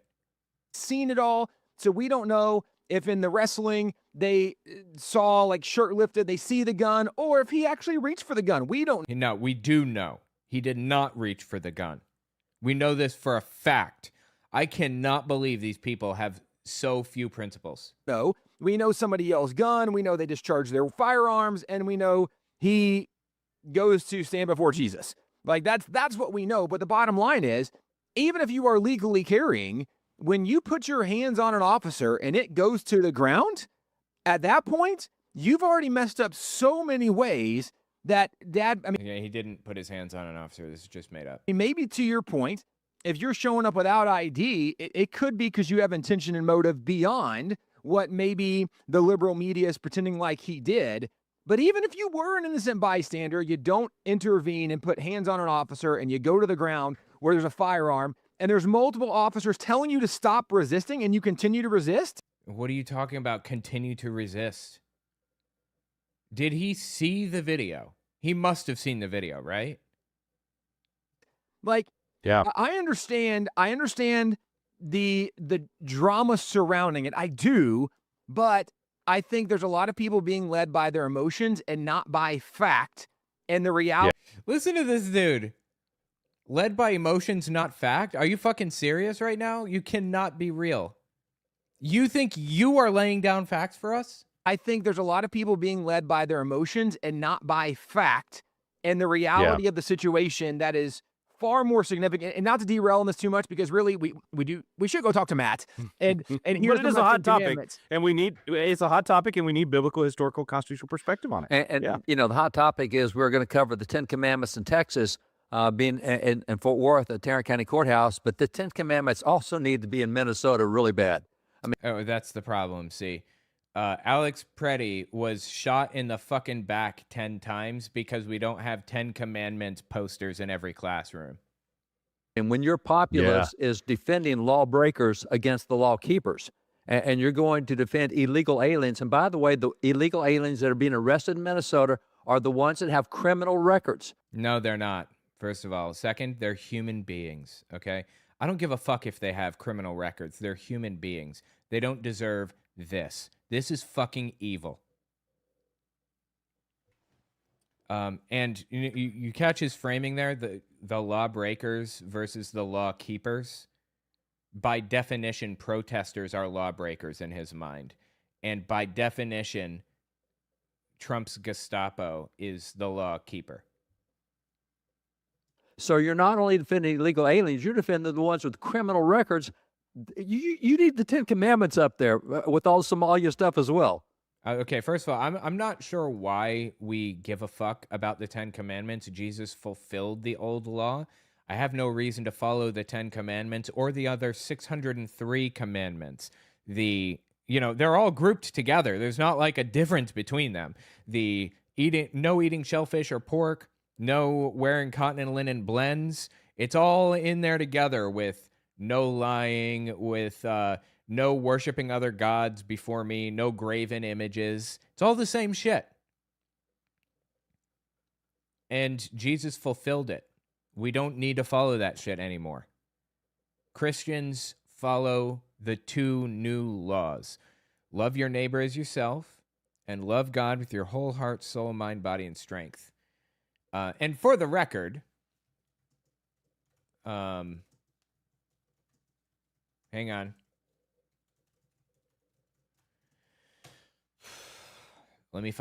Give me a second here, just looking this up.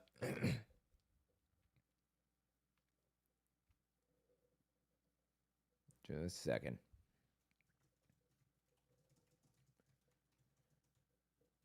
If we're talking about Old Testament, I think that we should take a look at Leviticus 19:33. When a foreigner resides among you in your land, do not mistreat them. The foreigner residing among you must be treated as your native born. Love them as yourself, for you were foreigners in Egypt.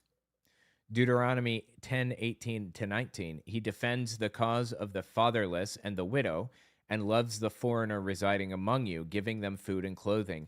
And you are to love those who are foreigners, for you yourselves were foreigners in Egypt. Exodus 22:21. Do not mistreat or oppress a foreigner, for you were foreigners in Egypt. Exodus 23:9. Do not oppress a foreigner. You yourselves know how it feels to be foreigners, because you were foreigners in Egypt. Deuteronomy 27:19. Cursed is anyone who withholds justice from the foreigner, the fatherless, or the widow. Zechariah 7:10. Do not oppress the widow or the fatherless, the foreigner, or the poor. Matthew 25:35-40. This is Jesus speaking. For I was hungry and you gave me something to eat. I was thirsty and you gave me something to drink. I was a stranger and you invited me in. I needed clothes and you clothed me. I was sick and you looked after me. I was in prison and you came to visit me. Truly, I tell you, whatever you did for one of the least of these brothers and sisters of mine, you did for me. Hebrews 13:2. Do not forget to show hospitality to strangers, for by doing so, some people have shown hospitality to angels without knowing it. Romans 12:13, share with the Lord's people who are in need. Practice hospitality. 1 Peter 4:9, offer hospitality to one another without grumbling. Ephesians 2:19, consequently, you are no longer foreigners and strangers, but fellow citizens with God's people and also members of his household. Luke 10:25, the parable of the Good Samaritan is also relevant. Jesus explicitly makes the hero of the story a Samaritan, a despised ethnic or religious outsider to his Jewish audience, who shows mercy to a stranger and then tells his listeners to go and do likewise. So tell me more about how they're foreigners and they're worth less as a result. They shouldn't be treated like everybody else because they're foreigners, because they're immigrants. One more time. You need the 10 Commandments up there with all. Sorry, step back. And you're going to defend illegal aliens. And by the way, the illegal aliens that are being arrested in Minnesota are the ones that have criminal records. So you're not only defending illegal aliens, you're defending the ones with criminal records. You need the 10 Commandments up there with all Somalia stuff as well. Like, I know that people are legally allowed to call themselves Christians and scholars, even when they're not following those disciplines, even when they're not like even reading the fucking Bible. But this is egregious, dude. He needs to have his Christian card taken from him until he earns it back with a test or something. Well, literally, they need 10 Commandments because, yeah, so many of these people, they are stealing, they are murdering, they are raping. Notice he says so many of these people. I don't give a fuck what some of them are doing. Yeah, okay, put them in jail. Great. Yes, put them in jail. Now, what about the ones who are not doing any of that shit? What about the ones who are just foreigners in the land? Yeah, so many of these people, they are stealing, they are murdering, they are raping, like literally things the 10 Commandments would give guidance on. So apparently there's many people that have forgotten what basic moral values are, what we should be upholding and defending. But fortunately, guys, the good news is in Fort Worth, out in front of the city hall, there is a massive stone, or maybe it's granite monument of the 10 Commandments now on display to help just remind people this is the foundation of law in Western civilization, the Western Hemisphere, and specifically the foundation of law in America. Like, what do they even think they're accomplishing by putting the 10 Commandments up? The first 4 don't apply to us in the United States in any way, shape, or form. They don't even apply to them because they're Jewish laws, not Christian laws. I don't have to keep the Sabbath day.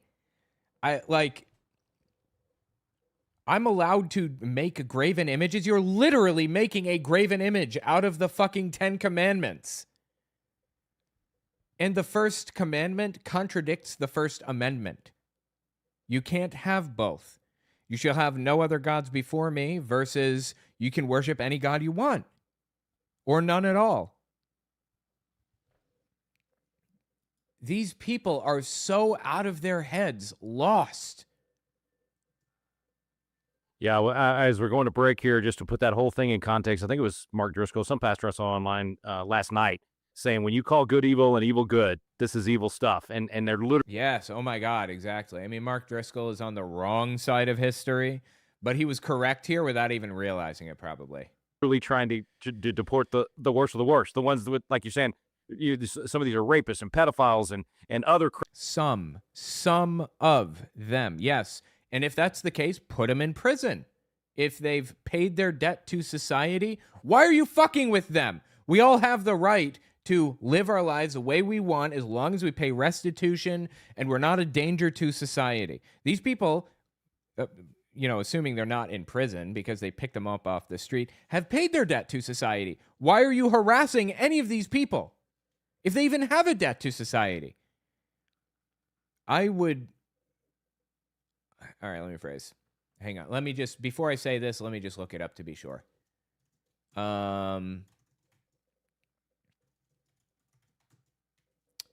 Hang on. Let's see.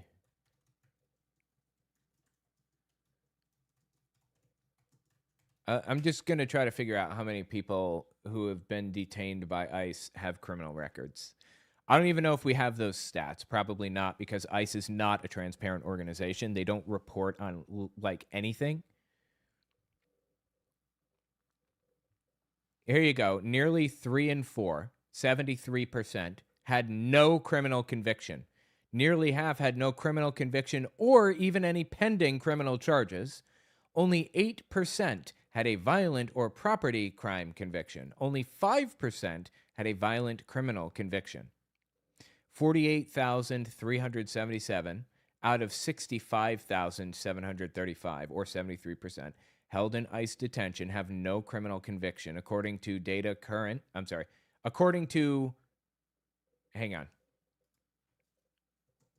according to data as recent as November 30th. So this is a couple months old. Many of those convicted committed only minor offenses, including traffic violations. 92% of ICE detention growth in fiscal year 2026 has been driven by immigrants with no criminal convictions. So this is just a So this is just a flat out, blatant, bald-faced fucking lie again. Criminal acts, in addition to the criminal act of coming here illegally. They've got other criminal acts, so no doubt about it. He's a lawyer, by the way, so he should know that coming over the border or overstaying a visa or whatever is not a criminal act. It's a civil matter, like a traffic ticket. I'm with you, Tim. No doubt we carry all kinds of places, but I remember right before the election, I was speaking at an event that J.D. Vance was going to be speaking at as well, and so I did not carry my weapon into that arena because I didn't want to be in a situation where Secret Service. He already had Secret Service protection because it was late in the campaign. I just didn't want to, just in case something happened, right? Just that one more thing. And that was the event where I got pulled over on my way back to the airport, and literally in the middle of the highway, they shut down the highway, and I got handcuffed and face down in the middle of the highway. Holy shit, what's all this? Went through this whole thing, and I did everything the officers told me to do, and thankfully my gun was still in my safe in the car. Well, not for nothing, but, I don't think people, should be I don't think that people should go through a deadly game of Simon Says. Like, if I fuck up, I have OCD, and with OCD comes intrusive thoughts. Like, what if I just stood up and ran right now? I'm not going to do that. And people who have that don't do that very often. But, what if I stand up, or I have an itch, or I twitch or something, and the cop gets all freaked out and they pull the trigger? It's a deadly game of Simon Says. That shit's fucking scary. Needlessly. Doesn't need to be. Why are cops so ready to pull out a gun? You shouldn't have to go through this. Most societies in Scandinavian countries, they don't deal with this shit. Bottom line is my rental car was used in a murder the day before. Holy shit. That's crazy. And they returned it to Avis, and I ended up being pulled over in the middle. I mean, it was a crazy situation. And the only reason I didn't end up with extra holes in my body and dead is because I listened to every command of those officers and followed. And by the time it was all said, it doesn't matter. You can listen to the commands, and it doesn't matter at the end of the day. Alex Pretti didn't do anything to deserve being shot. And even if he wasn't following commands, it doesn't matter. You shouldn't be executed for not listening to a cop, for being belligerent or whatever, or simply carrying a gun. You shouldn't be shot for simply carrying a gun, for nothing else. Said and done. Thankfully, one of the officers at the back, he goes, I was wearing all this 511 gear, and he was like, "What do you do?" I had my little tactical flashlight and all this. And he's like, "What do you do?" And I said, "Well, honestly, we train guys like you." And then we don't fucking tell me that. Started talking about biblical citizenship and Constitution classes. He says, "Have you ever heard of Calvary Chapel, Chino Hills?" No, he was a Jack Hibbs fucking nutcase. Said, "Yeah, Jack Hibbs is a friend of ours. He's in our biblical citizenship class." And he goes, "Well, I just trained all their security officers." So thankfully, ended up with a friend. And by the time it was over, we said we should make a video on the fact that y'all did everything right, no confusing commands, because this was a SWAT team that took me down. And they said, you did everything right by obeying everything. And we said, yeah, no accident, because we followed the law and we followed what the officer said. Anyway. One of the most important things about this is one person should be issuing commands. You can't have multiple people doing it, because if they issue conflicting commands, then everything gets confused and it turns into a huge mess. And, you know, that's how you get shot. But ICE agents aren't trained to do that. They don't know how to do that. They have no clue. They didn't go through all of this shit. They don't have like years of experience on the force. They're going around pushing people down, harassing them, hurting them, and shooting them in the fucking face. I just give that example to say, be smart about where you carry. Sometimes there's times when you just choose not to because of a situation like this. And definitely if you get pulled over, don't be, chip on your shoulder. Don't be smarting off. Don't be, that's a time to obey all those commands, hands on the steering wheel. Oh my God. Anti-government activist who says he's stockpiling weapons for the event that a tyrannical government takes over says, obey the law, obey authorities, don't have a chip on you. Should just be the super nicest guy on planet Earth when authorities are around. Tread on me harder. Goes down, light on in your car. That's just smart. And this guy was not smart about what he did. Okay. What did he do? Alex Pretti, what did he do? What did he do wrong in your mind? He did nothing wrong, okay? At no point did he draw the gun. No point did he resist. They just dogpiled him and then shot him in the fucking back. He did nothing wrong. Nothing. I know we're nearly out of time. We got to take a quick break. We'll come back and we'll have Matt Cross with us. Stay with us, folks. You're listening to The Wall. Absolutely insane, dude. These people are fucking broken inside. How do they not see that they are the bad guys? How do they not realize this?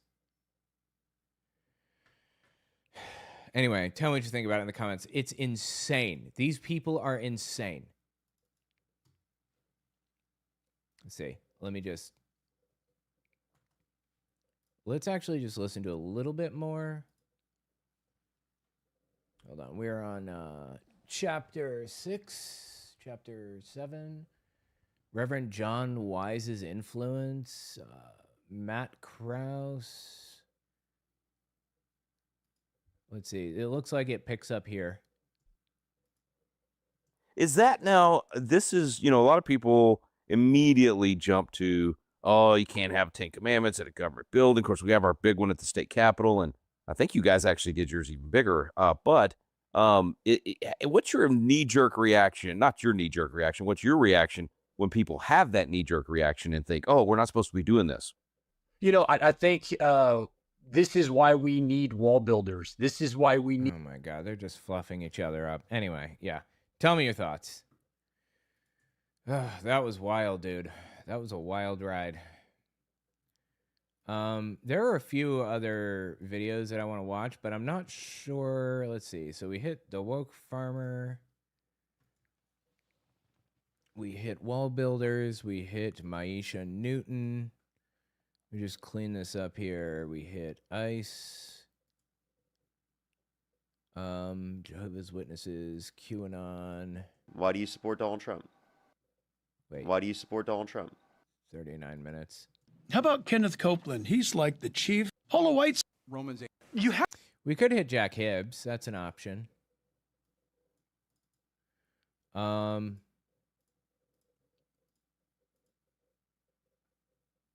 right. Yeah. Let's see here. The next. I've been a Christian. You mentioned. It's been beat into. We could also watch Dave Scarlett.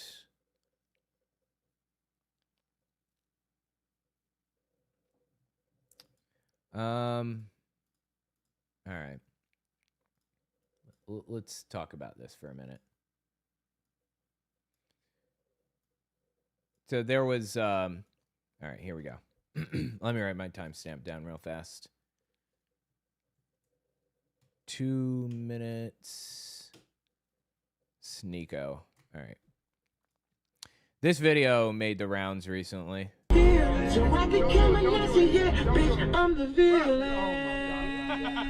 So this is Kanye West's new song about Loving Hitler. I don't remember the name of it. Heil Hitler, maybe. And we've got Sneeko, Nick Fuentes, Tristan Tate, I believe, Myron Gaines, and I think on the bottom left here's Clavicular. And they're all right-wing influencer nutcases who are known for being Nazis. And Myron Gaines throws up the Hitler salute. Jews mad! Jews mad! Did he just say Jews mad? They don't understand the things I say on Twitter. Nigga, how Hitler? They don't understand the things I say on Twitter. All my niggas Nazis, nigga, how Hitler?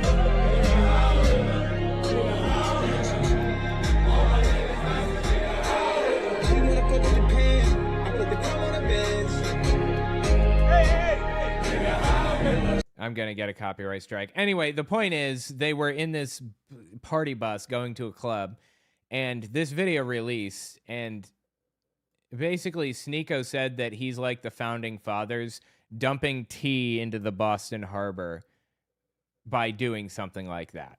We're tired of being pearl clutching and seeing the finger wagging at the people, from the people that ruined this country, that took away all of what it is to be American and to be in a world power. And this is America. It's listening to a song like this is pro free speech. It is the founding fathers dumping the tea into the ocean. You say, okay, you want to tax us? We're going to go flip over your boats. It's a rejection of everything you're not allowed to say. Such a warrior, right? Such a fighter. He's fighting the man by listening to a song about heiling Hitler. Great. Nobody is saying you can't listen to that song. You can. But you're going out there and publicly, literally throwing up a Nazi salute and singing it in public. Like, I guess he was on a party bus, but they released the video of him doing it. And, like, that's making it public as far as I'm concerned. Then, if I'm not mistaken, I believe they got to the club and they got the DJ to play that song again at the club. What I don't get about these people, especially Sneeko, is I don't understand why they're doing this. Like, you know these people don't fucking like you, and that you'll be the first one to go to the camps when they open, right? Hang on. Like, look at this. Look at this. This is Myron Gaines, dude we just saw in the video, at TPUSA, getting rejected from TPUSA because he's Muslim. Rejected.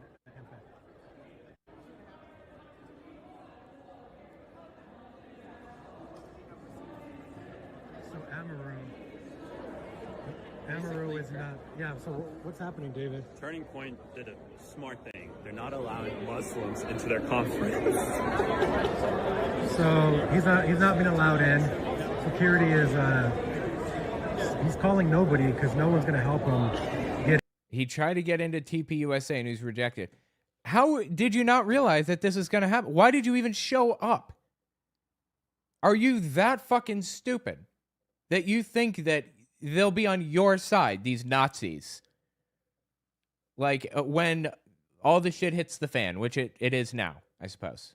In, so I don't know who he thinks he's calling, but yeah, we got 1 security, 2, 3, and the event security. And he's calling, I think he's calling like Andrew Tate to help him get in or something. Andrew Tate, who is also a Muslim. Nope, not gonna happen, bud.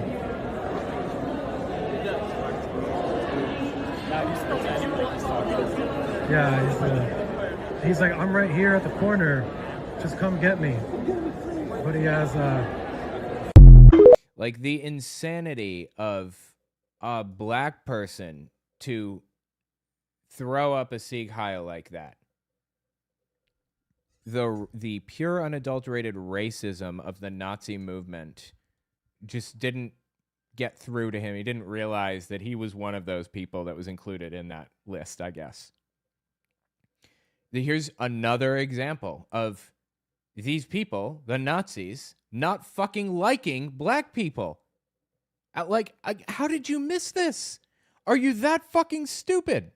There's a group of people on the internet who are anonymous, who don't use their real faces, who decided to make this entire thing about how Nick Fuentes is gay and brown and Mexican, and is this what white nationalism is? And it's like, okay, there's a legitimate criticism here. Okay, but I mean, all the people calling Nick names, he's brown, he's gay, whatever. Calling nicknames. Yeah, Fuentes is quarter Mexican. His dad was half Mexican. They have nothing to say about how the entire city of Miami mobilized to condemn Nick and all of these other people. That is a misrepresentation of the critics, of many of the critics of this. They misrepresent him. Let's leave Nick out of it. You can't look at this picture and tell me that Browns have not usurped the white nationalist movement. We're totally infiltrated here, okay? That's the problem I have with this. I don't want to be represented by Andrew Tate, who's half black. I don't want to be represented by Sneeko, who's some like mystery meat guy. Well, he's a Muslim anyway. Look, no, this is not. I don't like it. Who says that they represent us? They don't represent me. They're representing us to the general public right now because they're affiliated with Nick, and Nick is the so-called leader of the white nationalist movement. Like, that's the problem I have with this. Are we a white? Are we a white movement, or are we not? And the question, and the answer to this is apparently not. We're not a white movement. I'm telling you, man, I don't know what these people were thinking when they sided with the white nationalists, with the Nazis. Myron Gaines, did you really not see this coming? They are using you, bro. And you fell for it like a fucking sucker. Anyway, it's sad to see, honestly. Like, I don't want anybody to suffer, and that seems to be like the foundational point of the movement. Let's see, when was let me just check the timestamps. 2:01. Wow, that's really short. I should play another one. Hold on. And if you need more convincing,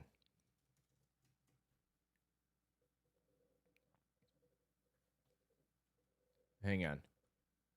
If you need more convincing, check this out. J.D. Vance also has a non-white wife, an Indian wife, and a kid named Vivek. All his kids have Indian names. So it's like, what exactly are we getting here? And that's not a dig at him just because I'm a racist or something. But it's like, who is this guy really? Do we really expect that the guy who has an Indian wife and named their kid Vivek is going to support white identity? Like, there's a white genocide going on in the world. No, there isn't. White people are being systematically replaced in America and Europe through immigration and to a much lesser extent due to intermarrying. This guy has a non-white wife and a kid named Vivek. This guy is going to be a defender of white identity? I don't think so. This guy's going to defend American identity? If he does, it's going to be no better than any of these other civic nationalists like Vivek Ramaswamy. How else could you countenance? So, Nick Fuentes is very obviously not on your side, right? How about this one? I'm a new generation of white person. I'm not living around blacks. Sorry. You know, I want white kids, and I don't want my white kids bringing home black people to marry. It's racial for me. And call me racist. Oh, very Christian of you. I don't give a fuck.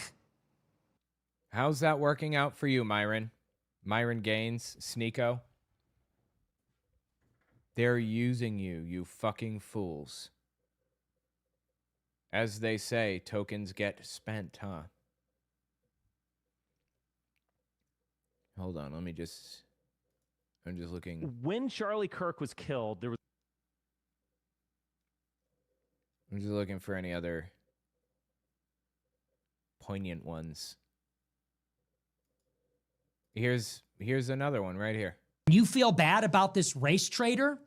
That's what they are. Talking about Pretti, Alex Pretti, who was shot by ICE. You feel bad about this lesbian poet and Alex Pretti, the male nurse? You feel sorry for these race traitors? Wait, what's wrong with being a male nurse? I missed that. Why the fuck do you care if he's a male nurse? Are nurses destined to be women all the time? What a wild thing to say. That laid down their life in defense of this scheme? You can't plead ignorance. They're in their late 30s. Renee Good was 38. This guy was 37. What is the excuse? These are not college kids that got misguided. These are not college kids that don't know any better.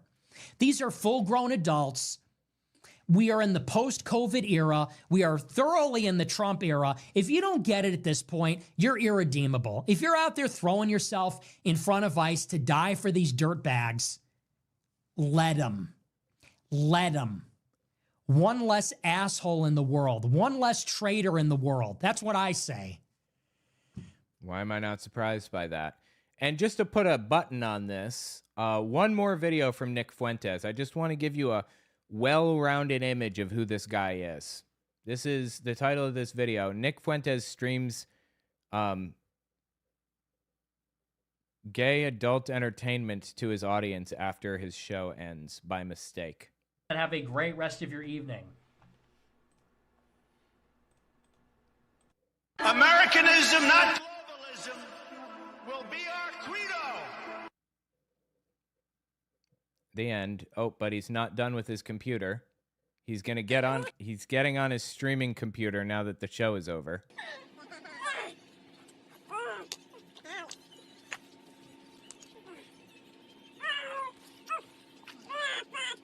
I'm sorry. I'll stop it there. I just wanted to give you an idea of the, type of person we're dealing with here. That's all. Anyway, tell me what you think about it in the comments. Fuentes is a scumbag, and I honestly don't know why Myron Gaines and Sneeko or any of these other people are siding with them. It is insane to me. All right, let's see here. Sorry for that, guys. It just, yeah. All right, let's see. Sneeko from 2 hours and 1 minute to 2 hours and 13 minutes. And then a cat is trying to get in because he's hungry and he wants to harass me, and he can't do that adequately from outside the door. All right. What was the most recent? 7:31. Did I have a recent one? Yes, I do. Okay. This is Jack Hibbs. If you're unfamiliar, he leads this mega church in Chino Hills, California, I think is what it's called. Anyway, just listen to what he had to say recently. You have to come to the conclusion, if you were a person you have neighbors who seek your destruction. Who seeks their neighbor's destruction? What are they doing? I mean, are we being too nice in a way? I mean, somebody has said evil. You said evil, Steve, a few times. If someone in power is systematically united with others to destroy the Constitution of California. He's talking about black people. He's talking about trans people, gay people, anybody that he doesn't like. Why would you live around them? It sounds, honestly, like an argument for segregation. I think that's what he's doing here. He is arguing for segregation. United with others to destroy the Constitution of California and to take custody or jurisdiction over your children. They've got nothing else better to do instead of fixing freeways and stopping crime, but to deal with the transgender sex mutilation business. What's going on? What's going on? I'll tell you what's going on. People living their fucking lives and minding their own business. I know you don't understand those concepts, but that's what's going on. Who are these people? I'm not saying a Democrat, Independent, or Republican statement. If you support that kind of stuff... People living their lives? I want to know why. I want to make sure I don't live near you. I am not laughing when I say that. I don't want you near my grandkids. I don't want you near my family. I don't want you near my wife. If you are a person who has voted these people into office, I personally want to know who you are because I don't want to be anywhere near you. So he's saying, I don't want to openly discriminate against black people because that currently looks bad. So for the moment, until it doesn't look bad anymore, I'm going to discriminate against Democrats. Anybody to the left of hunting immigrants for sport. Because that kind of conduct is dangerous. Anyway, that's Jack Hibbs. Complete scumbag, dude. He is awful in every single way. Let's talk about a couple other clips from this dude. Check this one out. This one is from 2025. It's July 31st, 2025. How about Kenneth Copeland? He's like the chief goofball of them all. Oh, yeah. He does not like Kenneth Copeland. I find that fascinating. He's a disciple, by the way, of Kenneth Hagin. There's Kenneth Hagin, really popularized the prosperity, health, and wealth doctrine of it all. And so Charles Capps, Kenneth Copeland, those guys came out of Kenneth Hagin. Dude, he's kind of going down the, like, prosperity gospel creators route. That's interesting. And so Kenneth Copeland, who I think if you look him up right now, he's personally worth $900 million. Yep.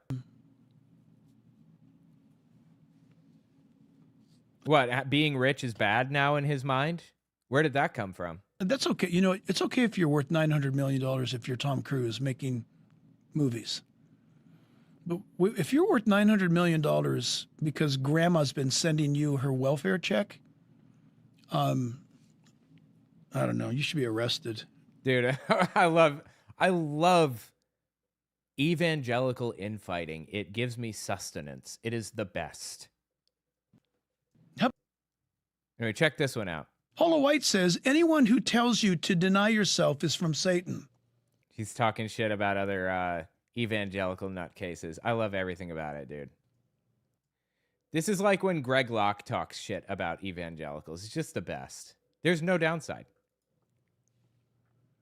Women's Convention in Orlando, Florida, broadcast on TBN, October 30th, 2007.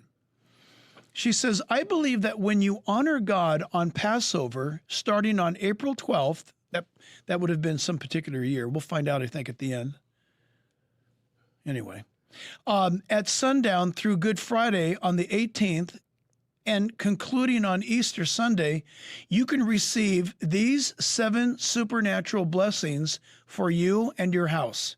According to Exodus chapter 23, God will assign an angel to you. He'll be an enemy to your enemies. He'll give you prosperity. He'll take sickness away from you. He will give you long life. Will bring increase in inheritance. And he'll give a special year of blessing. You're not doing this to get something, but you're doing it in honor to God, realizing what you can receive. I swear to God, I love the infighting so much. This is probably the video he's referring to. And I believe that when you honor God on Passover, starting on April 12th at sundown through Good Friday on the 18th and concluding on Easter Sunday, you can receive these 7 supernatural blessings. If you just give me all of your money. For you and your house, according to Exodus 23, God will assign an angel to you. He'll be an enemy to your enemies. I mean, honestly, it's so ridiculous. These people are ridiculous human beings. And Jack Hibbs pretending that he's above it all is kind of a joke. Check this one out. This is Hibbs with Tony Perkins, the leader of the Family Research Council, I believe, FRC. It's a right-wing think tank, basically. Romans 8:28, something you and I have seen over and over again.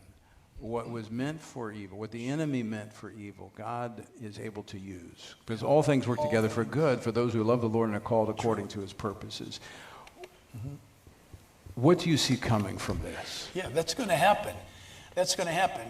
One of the ways it's going to happen is that Charlie Kirk was very deliberate in reproducing himself This is in the This is 2 days after Charlie Kirk died, by the way. lives of young people. We've already, listen, in 24 hours after the event, we began to hear from young people. And I heard a word today from someone who was an atheist, saw what happened to Charlie Kirk and said, that's it. I'm changing. They said, I'm changing teams. I bet. Totally. Yes. You hear from atheists all the time telling you they're changing teams, right? Okay. That's how they phrased it. I'm going to change teams. I'm going to become a believer. I mean, isn't that biblical? Because the Bible says, Jesus said, if a grain of weed... grain of weed? Like W-E-E-D? Is without cast death. into the ground. If it dies and goes into the ground, it brings forth much life. Charlie's death is still and will continue to But produce. it's also, we just have 30 seconds left, but it's a call. Jesus called us to take up our cross and follow him. Yeah. Okay, yes, no fucking shit. That's the whole basis of Christianity. Why would you even say something so vapid and empty and meaningless in this moment? Yes, everybody's in this church right now because they believe that Jesus called them to pick up their cross and walk with him or whatever the fuck. I don't understand why they say such stupid, pointless shit sometimes. It's a call. Jesus called us to take up our cross and follow him. Yeah. And Charlie did that. He did. No, he didn't. He spread racist, vile, hateful garbage his entire fucking life. But we're not here to talk about Charlie Kirk. We're here to talk about Jack Hibbs. That's the point. Paula White said, how about... How do we... And here, did you know that in our... But God... Hang on, I'm sorry. 1 second. 1 second here. I'm just looking for...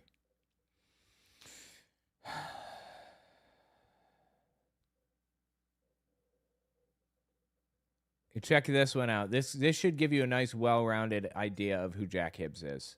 The college campus is supposed to be a place of higher education, not what's happening right now. Well, it's supposed to be a place of thought, right? Of free thought, of people considering new ideas and talking them through and debating them and stuff, I suppose, right? Oh, Pastor, don't you believe in the First Amendment? Totally. It came from the Judeo-Christian belief. No, it didn't, actually. In fact, the First Amendment contradicts the First Commandment. But okay. As did the Second Amendment, a Judeo-Christian belief. They had guns in Jesus' time? We've got people who I believe have forfeited their rights to the First Amendment. They don't have the First Amendment to do what they're doing on over 220 university campuses. You say, oh my gosh, I can't believe he said that. Hear me out. If I went to Moscow and did what they're doing, I know what would happen. Yeah, because they don't have a First Amendment. They would be there for 5 minutes. And let me tell you, I've been to Russia over 23 times. I've seen how the police and how the military deal with people on the streets, and it ain't pretty. Okay, and are you saying that's good? You want some of that? That's what I'm picking up. Is that what you're putting down? That's why it doesn't happen there. That is what he's putting down. Yes, he's saying we need to be more like Russia. He is the most colossal scumbag, dude. Hold on, let me find... It should be the... We're right over the target. Wait.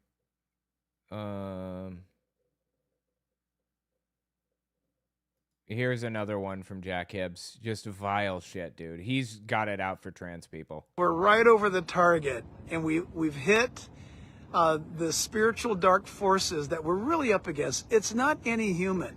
If somebody comes up and says, do you know who I am? And you this, and I'm such and such, I don't really care. I actually don't care. Okay, did this happen to you? I don't understand. Because behind that, they don't know that, but behind that action of theirs and that worldview of theirs is demonic and dark satanic powers. And so it is absolutely thrilling to know that the enemy encampment of the wicked ones of the dark world is upset that we're trying to rescue kids from a system that is sexualizing them, mentally abusing them. Okay, so he says the world of darkness is upset. He's trying to rescue kids. But what's really happening is he is actually trying to require school boards to out children who are gay or trans or whatever to their parents and to the rest of the school. He's trying to force school boards to list children who are trans or gay. And he's calling that helping. Confusing them, and they come out, listen, they come out of school questioning their gender, but they don't even know how to do simple math. What are you talking about? They don't know how to do simple math. What? Somebody said 40% of the United States can't read the other day. They said that shit. What are you talking about? These people live in another fucking reality. Hold on. Today you are. What does a nation look like? Oh, and then there's this one from Jack Hibbs. What does a nation look like when it starts to receive the judgment or the cursings of Almighty God? Looks like this. Now, you Okay, it looks like a cartoon. laugh, but your kid is probably watching this. This is Blue's Clues. Blue's Clues is the devil, confirmed. Didn't start out this way, but it's major LGBTQ. You mean it just supports people being who they are? Are you shitting me? And your kids... I mean, is this even real? I'm not sure this is even real. But who gives a fuck? Because your kids have been watching it for 5 years or 3 years, you think it's okay. Chances are you get home, you look at your kid's device, if they're little kids. What are they doing with the device? But this stuff is on there, and believe me, it is anything but benign. Totally. Blue's Clues is insidious, right? Radical agenda on that. Evil. But before we go from one extreme to the other, I find it fascinating this week in research to find out whenever there's this... They are literally trying to force 10 Commandments posters to be in every classroom and claiming that Blue's Clues is evil. They're claiming it's indoctrinating children when they are actually trying to indoctrinate children. Like, for real, trying to. Aberrant sexuality, which according to human history, forget about religion, according to human history, the last vestige of a culture before it is destroyed by either weather or by invading armies is aberrant sexuality. What? I'm sorry. This sounds like complete fucking nonsense to me. But okay, you know what? Let's give them the benefit of the doubt and find out. Every culture, before it falls to weather or invading armies or whatever, have a record of abhorrent sexual behavior. No need to wonder, just loaded up our question gun. Let's go answer hunting. No, this is nonsense. Complete nonsense, beginning to end. Oh boy. Don't look now. There's a violent predator in the background in my house. A violent predator in my house behind me right now on the right side of the screen. Is she looking at me? I think she's looking at me. An apex predator right behind me. Ugh. She's there, sure enough, staring at me. She's staring at me. What do I do? Somebody please help. Send help. Anyway, I'm sorry. We'll continue. The historical record does not support this. It's nonsense. Civilizations have fallen for well-documented reasons. Military conquest, economic collapse, plague, environmental factors like drought or resource depletion, political instability, technological disadvantages.